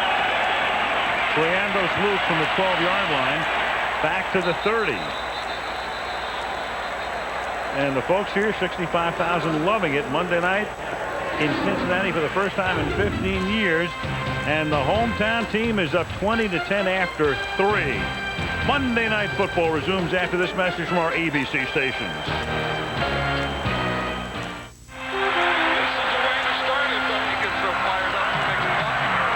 Welcome to Monday Night Football. Curtis Martin, Jason Taylor. The Jets host the Dolphins on Monday Night Football next Monday on ABC. The 2005 four-cylinder Camry gets 34 miles per gallon and has among the lowest fuel costs of any fully gasoline-powered car in its class. But even better, it is so clean, you could drive over 50,000 miles and still produce fewer smog-forming emissions than painting a 500-square-foot room. It is the cleanest, fully gasoline-powered car you can buy. And you can lease one right now for just $199 a month. So to save gas, save the environment, and save money, see your Toyota dealer now. So 7th inning stretch. Game tied at 6. Back after this. Good afternoon. How can I help you? I have a question about my account. I also have some checks to deposit. No problem. I can help you with both of those. Really? What's your question? Can I transfer? At Bank of America, our managers are there for you, Well done. offering solutions Thank you. to make your banking easier. We're back here in the bottom of the 7th, and the first pitch. Bank of America, higher standards. Electronic four-wheel drive. Vehicle stability assist with traction control. and an available navigation system with off-road tracking.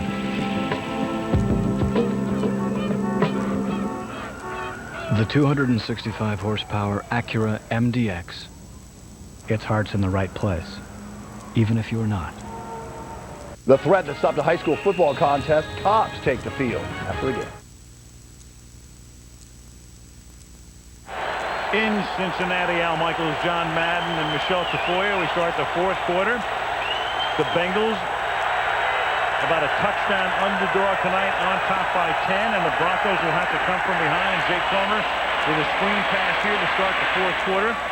Reuben drones to about the 38-yard line. One thing about Plummer, he is a guy who has done it many times in his career, leading a comeback in the fourth quarter or overtime. And of course, Denver had, as well, not Plummer's predecessor, but Brian Greasy's predecessor, the master at the comeback. Right, and that's one of those things you say, you know, who would you like to have as quarterback when you're behind in the fourth quarter and you need 10 points? Jake Plummer isn't at the top of the list, but he's one of the guys at the top of the list. Since '97, he's led 24 of them, and that would be best in the league since the '97 season, which is pretty amazing since a lot of that time was spent with the Arizona Cardinals, who didn't win very many games, period.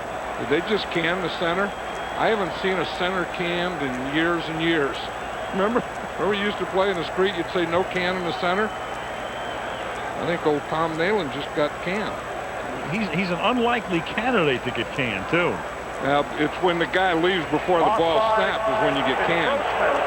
On the defensive nose tackle. 5-yard penalty results in the first down.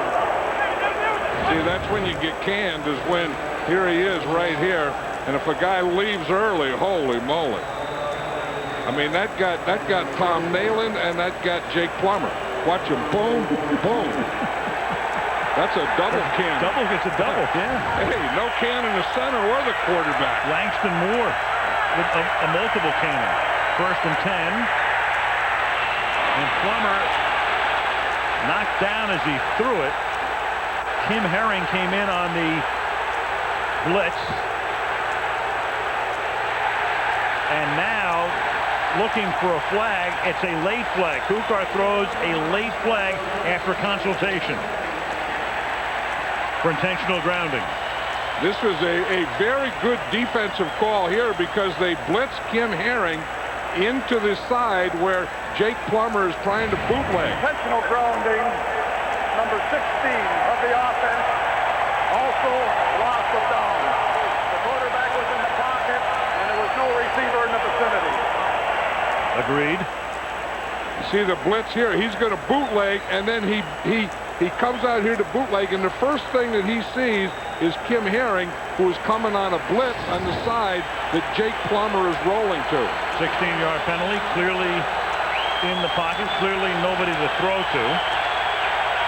73 yards against the Broncos tonight. They spread it out. Plummer from the gun throws inside. Nate Jackson makes the catch, the fifth receiver, for a short gain.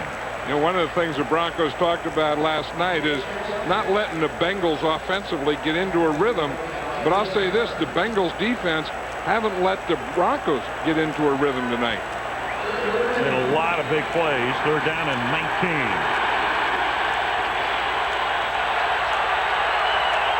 Leslie Frazier, the defensive coordinator, former Chicago Bear defensive back.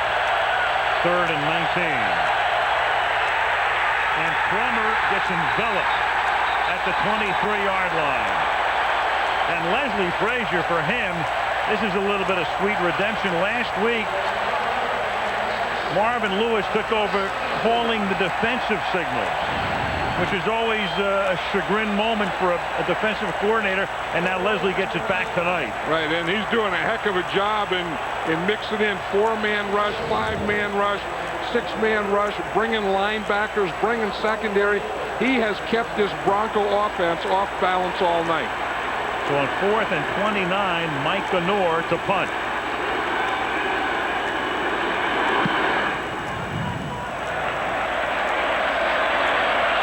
Fielded 34. O'Neal About a 6-yard run back to the 40-yard line. And the Cincinnati Bengals, who haven't won since week 2, with 12:45, get the ball back and lead by 10.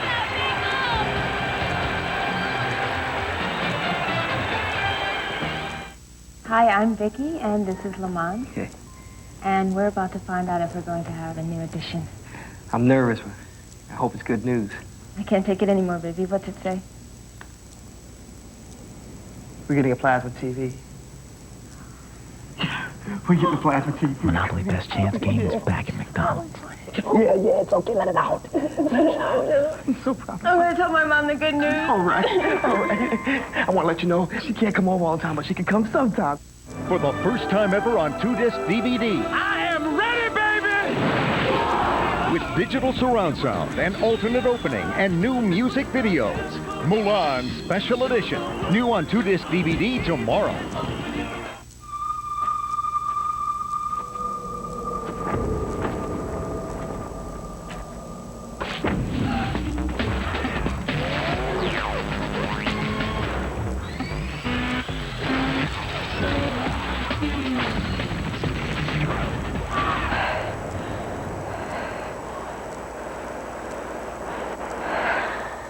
The 265 horsepower Nissan Maxima.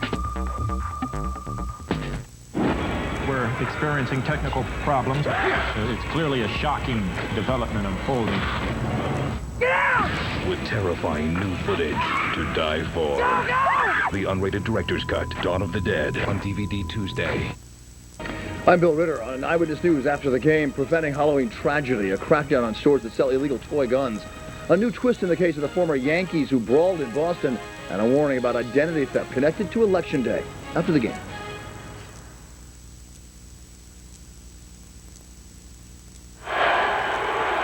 Paul Brown Stadium opened in 2000, 5th season here for the Bengals, and the biggest crowd ever, 65,806 I don't think any of them have left, do you? I think every single one of those 65,806 are still in their seats. This is a party they've been waiting for a long time, and so far so good for the Cincinnati Bengals as Rudy Johnson picks up about 3 on the ground to the 44. Here's Michelle. Al and John, something to watch. Chad Johnson has a contusion on his left knee. He's been limping along the sideline throughout, basically since they came out for the second half. He's playing hurt. Also, wide receiver Kelly Washington is done for the night. He has a sprained left ankle, Al. Kelly Washington caught 1 for 16 yards. Chad Johnson, 7 catches, 149. Peter Warwick has been playing in and out most of the night, but he has yet to catch a pass. Second down and 7.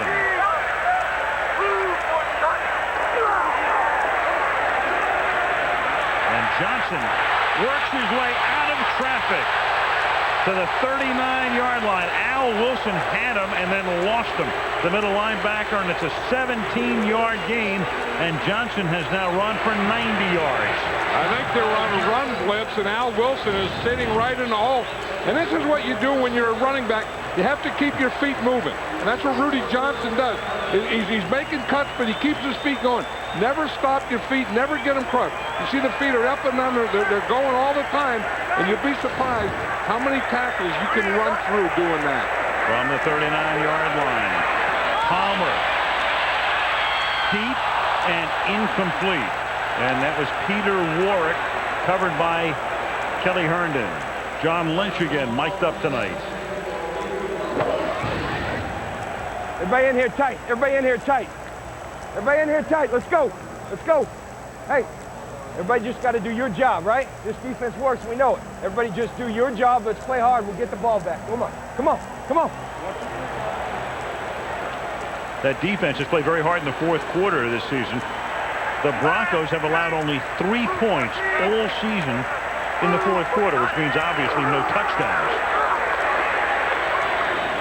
And they're the only such team in the league to be able to boast of that as Rudy Johnson gains a couple to the 37-yard line. You know what I liked about that first down pass is they go deep. You keep stretching the defense. You don't let them ever relax or ever tighten up on you. And if they want to tighten up after Rudy Johnson runs a couple, then you try and go deep on them. And And I'll say this, Bob Bratkowski is the offensive coordinator here, and he has really kept the pedal to the metal.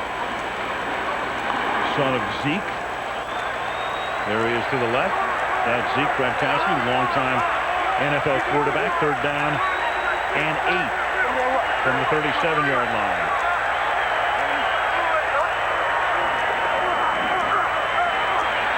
Palmer's flushed out, gets it away as he gets contacted. Ellis Johnson had a hand on his ankle, and the pass is incomplete. You know, one of the things that Bob Bratkowski was saying is they want to get some plays in chunks. You know, that they've been getting, you know, I mean, you know, Rudy Johnson get 2 or 3 yards, you finally complete. That's what an offensive coordinator goes through on change of possession. You know, and then you just talk to someone up there, you raise your hands like that. But they have been getting chunks. I mean, you know, they got big plays by Chad Johnson. Rudy Johnson has got some bigger runs. And that is what they need. That's what they haven't had in this offense this year.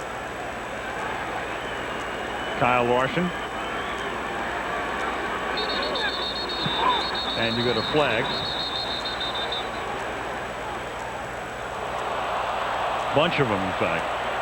Ball start. 91 offense. 5-yard penalty. Still 4th down.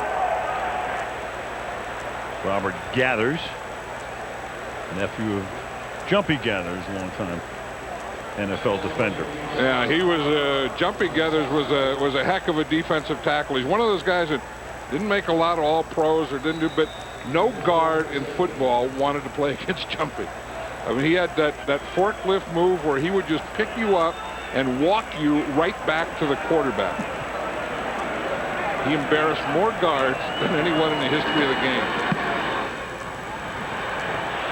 High floating kick, bouncing at the 10. And the Bengals will pin the Broncos deep. Reggie Miles downing it, 10-13 remaining in the 4th. And the Bengals on top 20-10.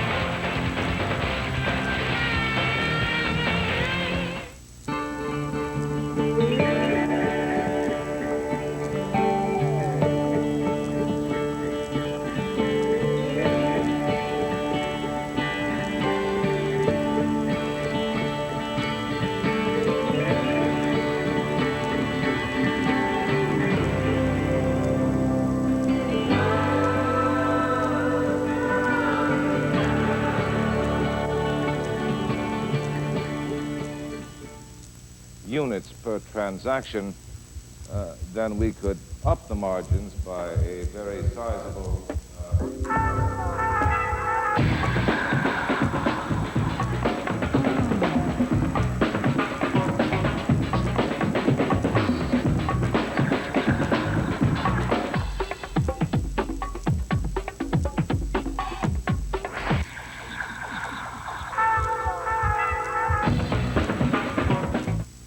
His family in danger. Crossed the last line. His job in jeopardy. Sipowicz will get fired. A desperate act of revenge. I'm here to kill you. Will cost this cop everything. New Blue, Tuesday 10/9 Central, only on ABC.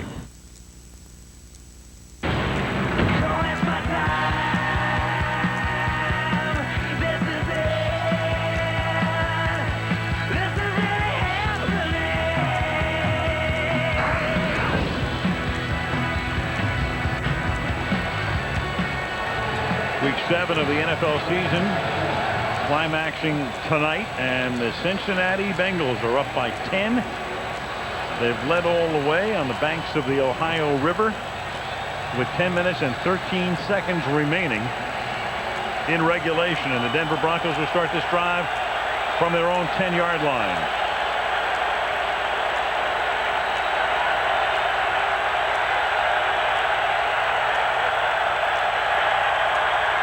Plummer underneath, intended for Reuben Drones. He's covered by the linebacker Brian Simmons. 2nd down. Yeah, we talked about the Broncos using a lot of 3 wide receivers, but the Bengals are really doing a good job in the tight end, because one of the things on those play action passes and bootlegs, they like to drag that tight end across the field, and the Bengals just aren't letting him off the line of scrimmage or get across the field. Again, they're missing their #1 tight end, suspended for a game in Carswell. Faith and Tucci are in there tonight. Second down and 10 from the 10. Swing it out to Drone. And he'll get stopped after a gain of about 3. You know, last week, John, Cincinnati doesn't look good. They're not playing well. The Broncos look terrific. You know, that MasterCard commercial where it ends with priceless. You know, this costs this and this. I'm thinking they should do a commercial. Stock picks and football predictions. Worthless. Yeah, I mean, worthless. That's what I think the NFL stands for, is never figure league. Yeah, this year. You know, that once you think that you know something or you know who's going to win or who's better, boom, it just goes just the opposite. As we said at the beginning, we're walking around town and people are saying, do we have any chance at all to win this game? Third down and 7 from the 13-yard line. Plummer. Intercepted by Torrey James. And the ex-Bronco is finally pushed out of bounds near the 20-yard line. So much for a hamstring on Torrey James. They blitzed 2 defensive backs from the right side on that one. Put the pressure on Jake Plummer. He gets it, and he just throws that one up. There was no way he was going to complete that. There were 2 Bengal defenders there, and his one receiver, Rod Smith. See that? They had him double covered. He just threw that one up for grabs. See, here comes the pressure from this backside. They pick it up pretty well, and I think that right now that Jake Plummer's starting to get a little frustrated, and he's starting to press a little. From the 20-yard line, first down. And Johnson for a gain of 2. Second down and 8. You know, we began by showing you, this was on the front page of the paper. Please don't embarrass us. Well, anything but to this point tonight. No, they didn't. I mean, they came out and they were ready to play in all areas. I mean, it's not only their offense and their defense, but I'll tell you another area, their special teams. Their kick returns, their punt returns, and their punt team. Second down and 8.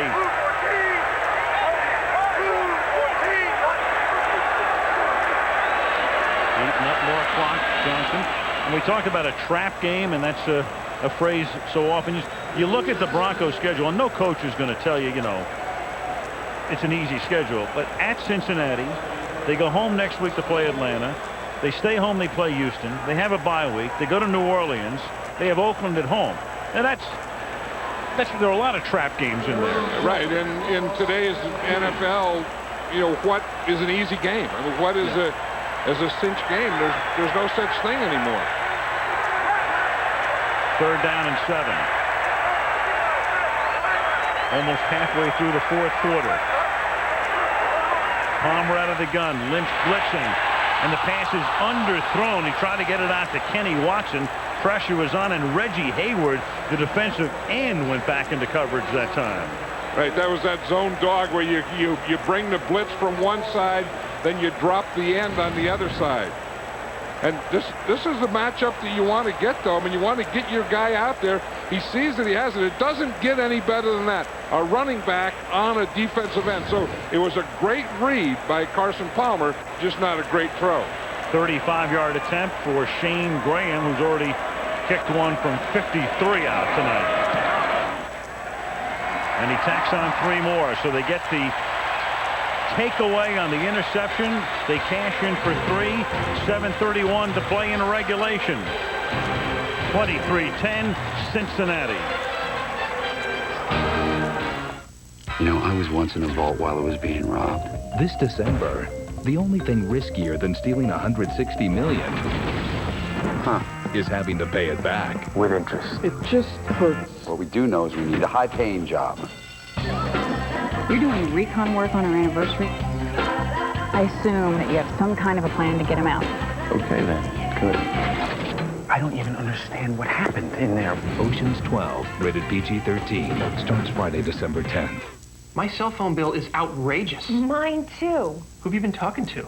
You. Who have you been talking to? You. You. You. You.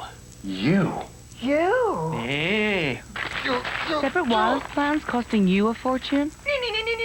You. Come to T-Mobile, where couples talk free. Free? Free. Come to T-Mobile, where couples talk free and get the most whenever minutes. T-Mobile. Get more. Welcome back to NFL Big Man Dance Challenge. Midway through the second round, Ted Washington remains our leader. Carolina's Brenson Buckner up next. Buckner in his 11th season out of Clemson, currently in 6th place. He opens with a flying swan. The tongue is out and he's feeling it. He's in good form today, Kenny. Throws the pyramid. And now a biscuit bounce. Oh, my. Into a peg leg cowboy. Look at the balance. Carolina's Brenson Buckner's making a statement here, folks. Wednesday, How'd you find this place? the island begins to reveal its secrets. And so do the survivors. An all-new Lost, Wednesday, 8, 7 Central, only on ABC. To the Apple next week, to the Meadowlands. 8 miles from downtown Manhattan, the New York Jets hosting the Miami Dolphins on Monday Night Football. That's the game next week, and the week after that, Dante Culpepper and Minnesota go to Indianapolis against Peyton Manning and the Colts. That's a cha-ching game, isn't it? Where you just start right now adding up the points.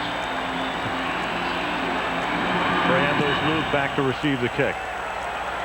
Graham's kickoff to the 9-yard line. Moved back out to the 25-yard line. So down by 13. Denver tries to get something rolling after they turned the ball over 3 times tonight, and that's led to 3 Cincinnati field goals. And the Bengals up 23-10. What a pick by James.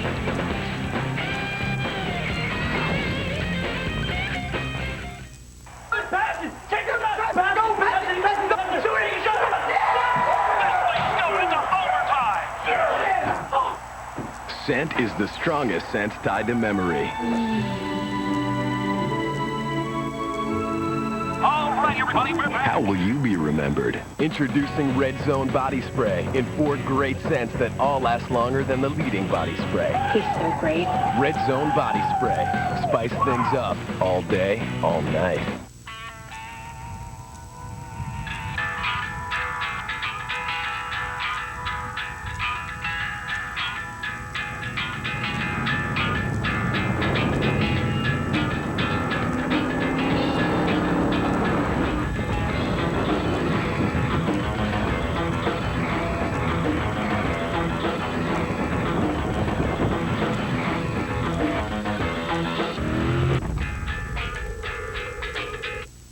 Love, romance, passion, jealousy. This is the Bachelor episode that will live up to every word. I didn't ask you about your date. Game is on. All new Wednesday, 9, 8 Central, only on ABC. Paul Brown Stadium in Cincinnati. The Bengals on top by 13 points. Spotlight recap tonight. Chad Johnson, big night, 7 catches. 149. Reuben Drones with 110 yards on the ground for Denver. And defensively, a pick there by Deltha O'Neal. James, another pick. The Bengals with 3 takeaways and a 13-point lead. And the Broncos begin this drive from their own 25-yard line. And those 3 takeaways have turned into 9 points for the Bengals.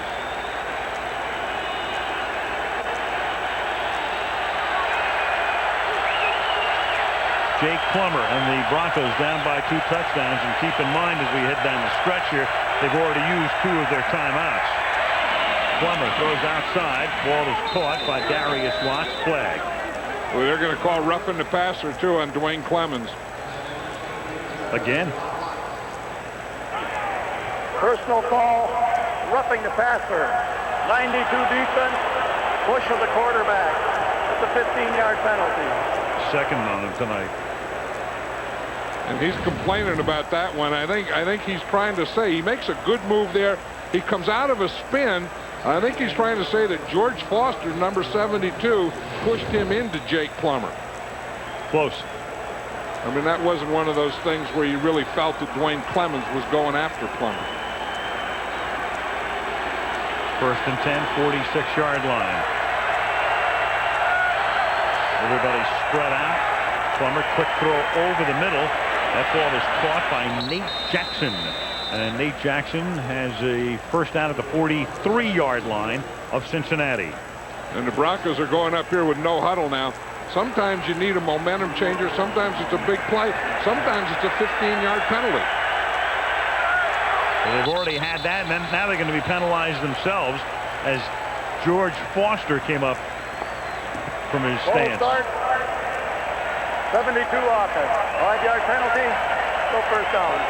George Foster and Dwayne Clemens have been in a real battle over there. Clemens has been getting pretty good pressure on Jake Plummer. There's a guy, I talked to him the other night. There's a guy that is really fired up about this game, about being played here on Monday Night Football against the Denver Broncos and this crowd. Ball at the 48 of Cincinnati. Plummer is under pressure and gets it off. And again, they go to Nate Jackson, their number 5 wideout. The corner Ratliff put the pressure on, forcing Plummer to get it away in a hurry. Again, no huddle. We talk about the Bengals trying to get plays in chunks. The Broncos only have one play over 20 yards. Second down and 7 from the 40-yard line. And again, they keep going to Jackson, number 14, second-year guy out of Menlo College. Picked him up in a trade with San Francisco. Pressure that time from Kevin Hardy. There's the AFC West at the moment. Denver coming in 5-1. Chargers have already equaled their win total of last year. Chiefs won big yesterday, but 2-4. Oakland 2-5. In the AFC North, you got Pittsburgh. They had a bye yesterday. Baltimore and Cleveland and Cincinnati trying to go to 2-4. Jake Plummer had to get rid of that last one quickly because Kevin Hardy was coming free on him on a blitz. 33-yard line on first down. And again, they keep going to Jackson and another flag at the 38-yard line. And they're pointing that this one's against the Denver Broncos. That's one of the things that, you know, Plummer isn't throwing deep. I mean, he's not getting that chunk. He's not going for it, but he's not getting a lot of time either. Illegal use of hands. 62 offense. Hands to the face. 10-yard penalty. Still first down. Dan Neal. Yeah, Dan Neal's the right guard. On that last play with the hands to the face, the Bengals only rushed 3. They were in a 3-man line. Please put 5-18 on the scoreboard clock. 5-1-8. So Dan Neal was in a double on the nose tackle. First and 20 now. Plummer again with 5 receivers. They spread them out. And the pass is incomplete. He's trying to go underneath to Rod Smith. It'll be second down and 20.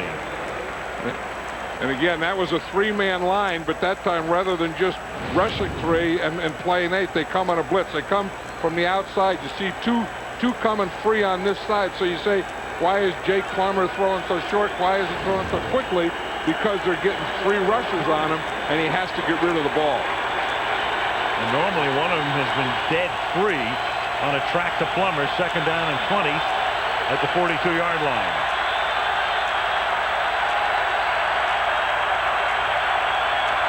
Now he gets some protection in the backfield from Coutier. And throws, and the ball is caught. Somehow Ashley Lally able to make the catch as it was nearly deflected twice.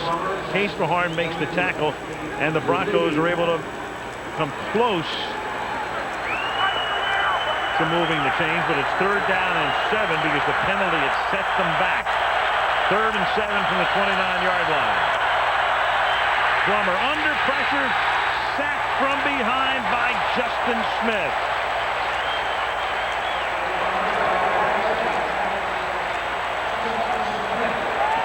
And that puts him back in the position where the line of scrimmage is the 39.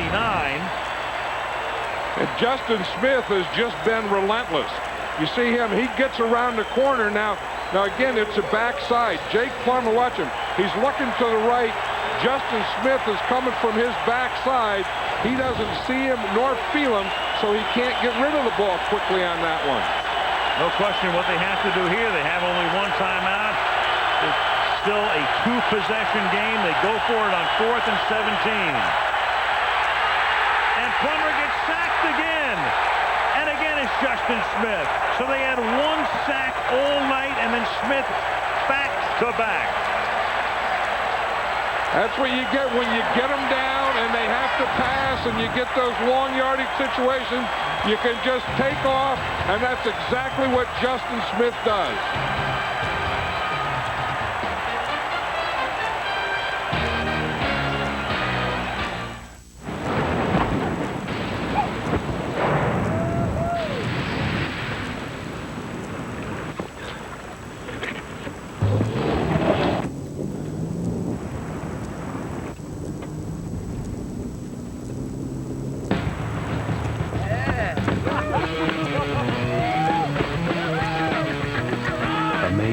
And counting. The 210 horsepower supercharged Nissan Xterra. I choose chocolate milk. I'm still choosing. I choose the Mandarin oranges. Now every Wendy's Kids meal comes with new choices. Choose mandarin oranges or our delicious golden fries. You can also choose cold, refreshing, low-fat chocolate milk or reduced fat white milk instead of a soft drink. Can you help me choose? Sure, honey. Wendy's Kids meals, now with new choices that make everyone happy. Excuse me. Helping out in the community is what matters to the NFL and the United Way. Get involved in your community. It's what matters.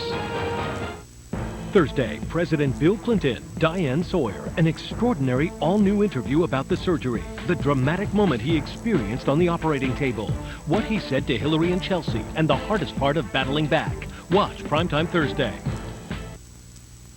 ABC's Monday Night Football brought to you by Nissan. Everything we touch, we shift, and everything we shift, we try to make better.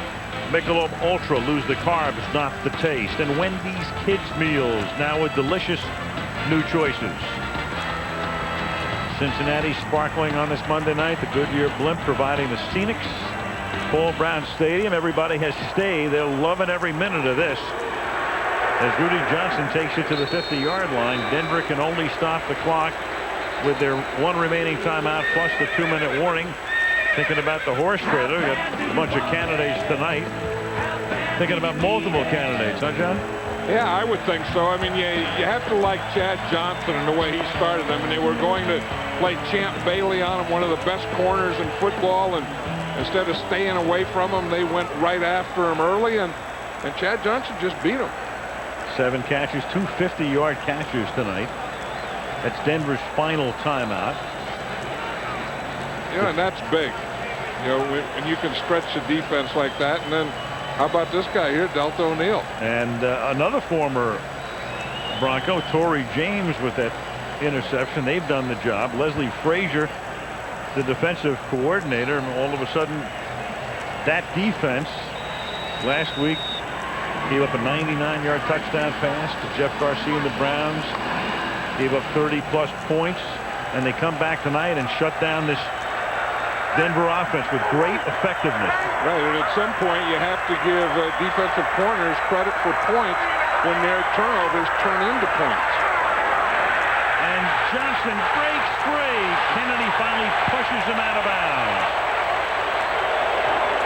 If we don't watch out, we're going to have to put Rudy Johnson on there too. He's making a bid because he now has 120 yards on the ground. I think that's a pretty good bid. This offensive line, Marvin Lewis was saying that they haven't been consistent this year, that they were very good last year. I'll tell you something, tonight they have been consistent. Watch them how they not only get on their blocks, drive their feet, but they stay on their blocks. The season high 123 against the Steelers in a losing cause. 120 tonight. And still a $120 to the 29 to the line of scrimmage. Check in with Michelle. You were talking about the offensive line, Al. Willie Anderson, the longest tenured member of this Bengals team currently, and he's also one of the most active in the community. He told me the fans here had gotten so tired of losing, they stopped noticing the community service these guys were performing. He said they couldn't care less if we were out there feeding the homeless. But once they started having success last year, everyone started noticing, and he said, hey, I've been doing this for 8 years. But that's what he said, Al. Losing can have a real toll on the community. You know, we talked about it before, Michelle. 132 games for him. This is his first game on Monday Night Football. Here's Watson. He also, of course, has not played in the playoff game. You know what's amazing, John? We talked about the Bengals haven't had a winning season in 13 years. The last time the Bengals were in a playoff game was at the end of the 90 season. It will be forever remembered as the game in which Bo Jackson got tackled and never played again. It ended his career because of the hip injury. Right, the hip injury on the sideline. You know why Willie Anderson is such a good player? As you look at Anthony Munoz? There was one of the all-time greats. I'm not just talking about a great tackle, but an all-time great, Anthony Munoz. Watson, he's going to pick up the first down, and that's going to take us to the 2-minute warning, and they can run out the clock and celebrate in downtown and beyond. What I was saying about Willie Anderson, he has a great foundation. You know what size shoe he wears? 19 Triple E. That's like Bob Lanier. That is. That's why he has so many great feet, as Bob Lanier used to say. But I tell you, they did a job tonight. Now that's a size 19. Triple E? Yeah. Triple E. Now that's a foot and a half. 2-minute warning. What a night in Cincinnati.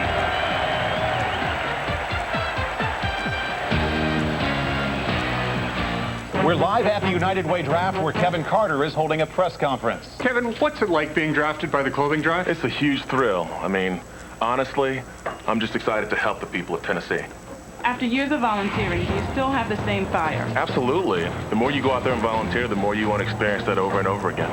They're already hyping you for most valuable volunteer. How are you dealing with the pressure? I still put on my pants one leg at a time, except when I'm done wearing them. I donate them. Get involved in your community. It's what matters.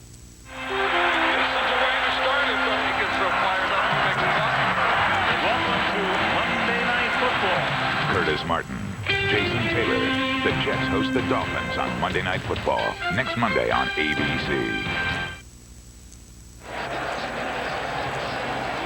John, I have a feeling it'll be a lot sooner than that. I think so, too. I mean, I think, you know, we talked about it earlier, how Marvin Lewis came in here and changed his program around. They were 8-8 last year and got off to a little slow start. But watching Carson Palmer tonight, I think that's a big thing. I think he's a real deal. Or going to be. I mean, he's not yet, but I think they're on the right track with Carson Palmer. Well, you know, you talked about it earlier, John, maybe a coming of age for him, and we said it at the beginning because we talked to Marvin Lewis last night, and we asked him, you know, would you make an in-game change? And he said, if I need a spark, yes, which meant John Kitna, who had such a great year last year, and who Carson Palmer just adores. I mean, Kitna's been fantastic in mentoring Palmer, but Kitna would have come into the game had they gotten off to a terrible start tonight. And Marvin Lewis says we've been too close to lose games, and we can't do that anymore. And Carson Palmer stood up big tonight.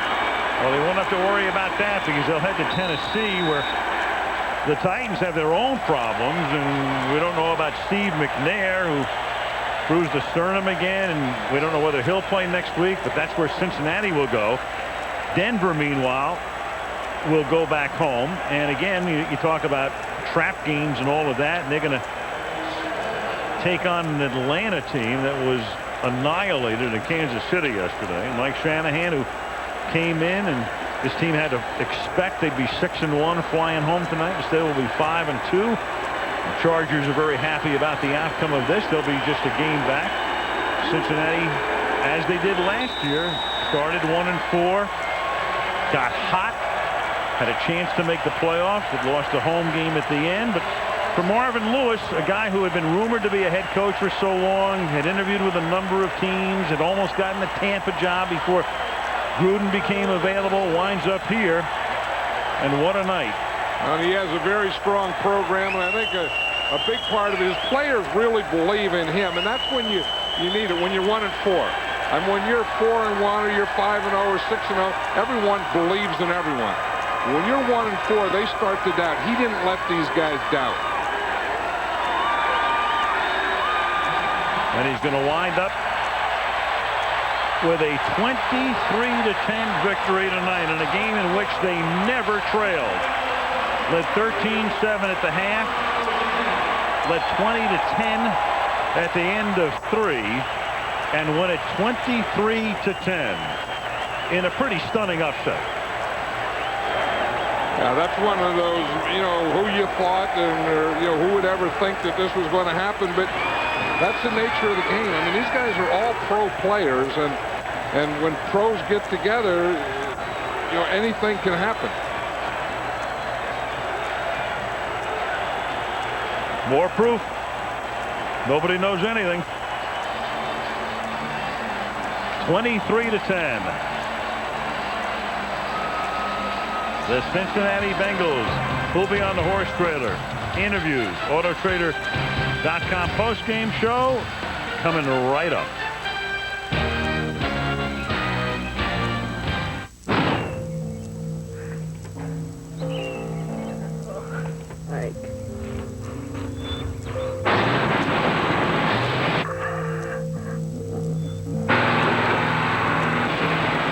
If your friend was in trouble, you'd help him, wouldn't you? If a friend has a problem with drugs or drinking, he needs your help too.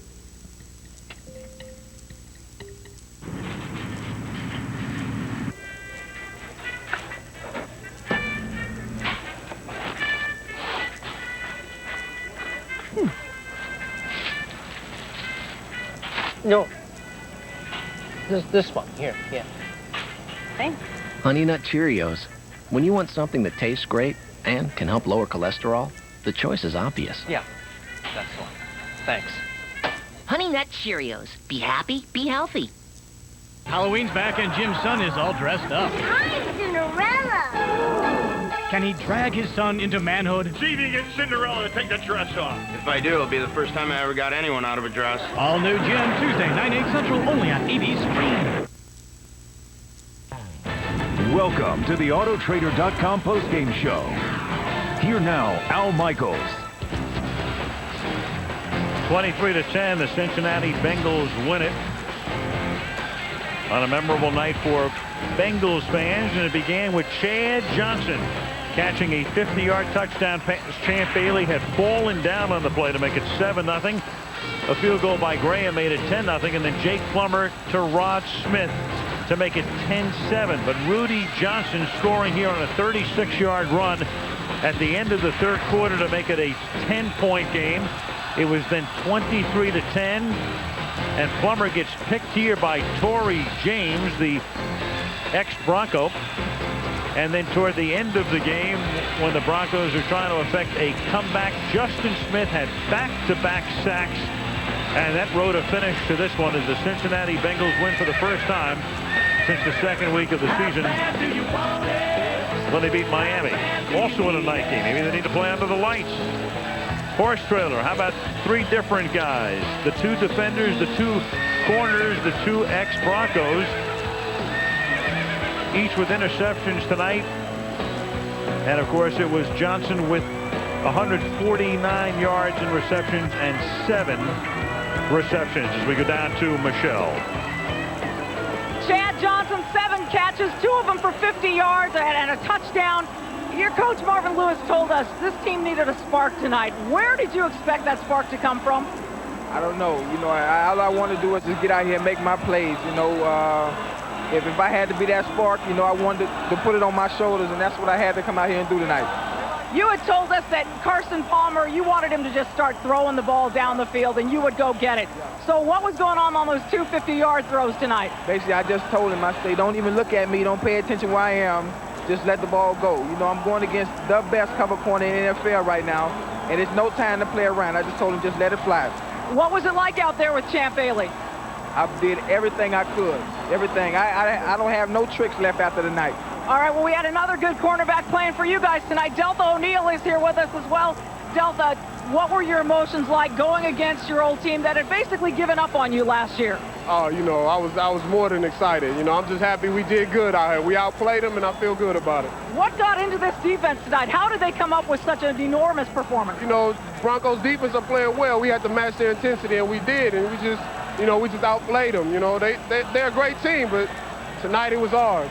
What kind of message do you hope this performance sent to the league?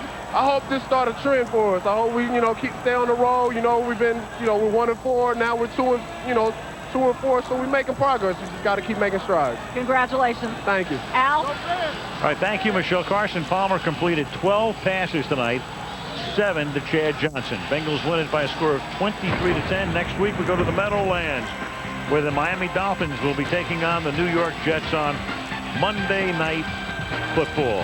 Now for our producer Fred Godelli, director Drew Esikoff, and our entire crew, Al Michaels, John Madden, and Michelle Tafoya saying good night from Cincinnati.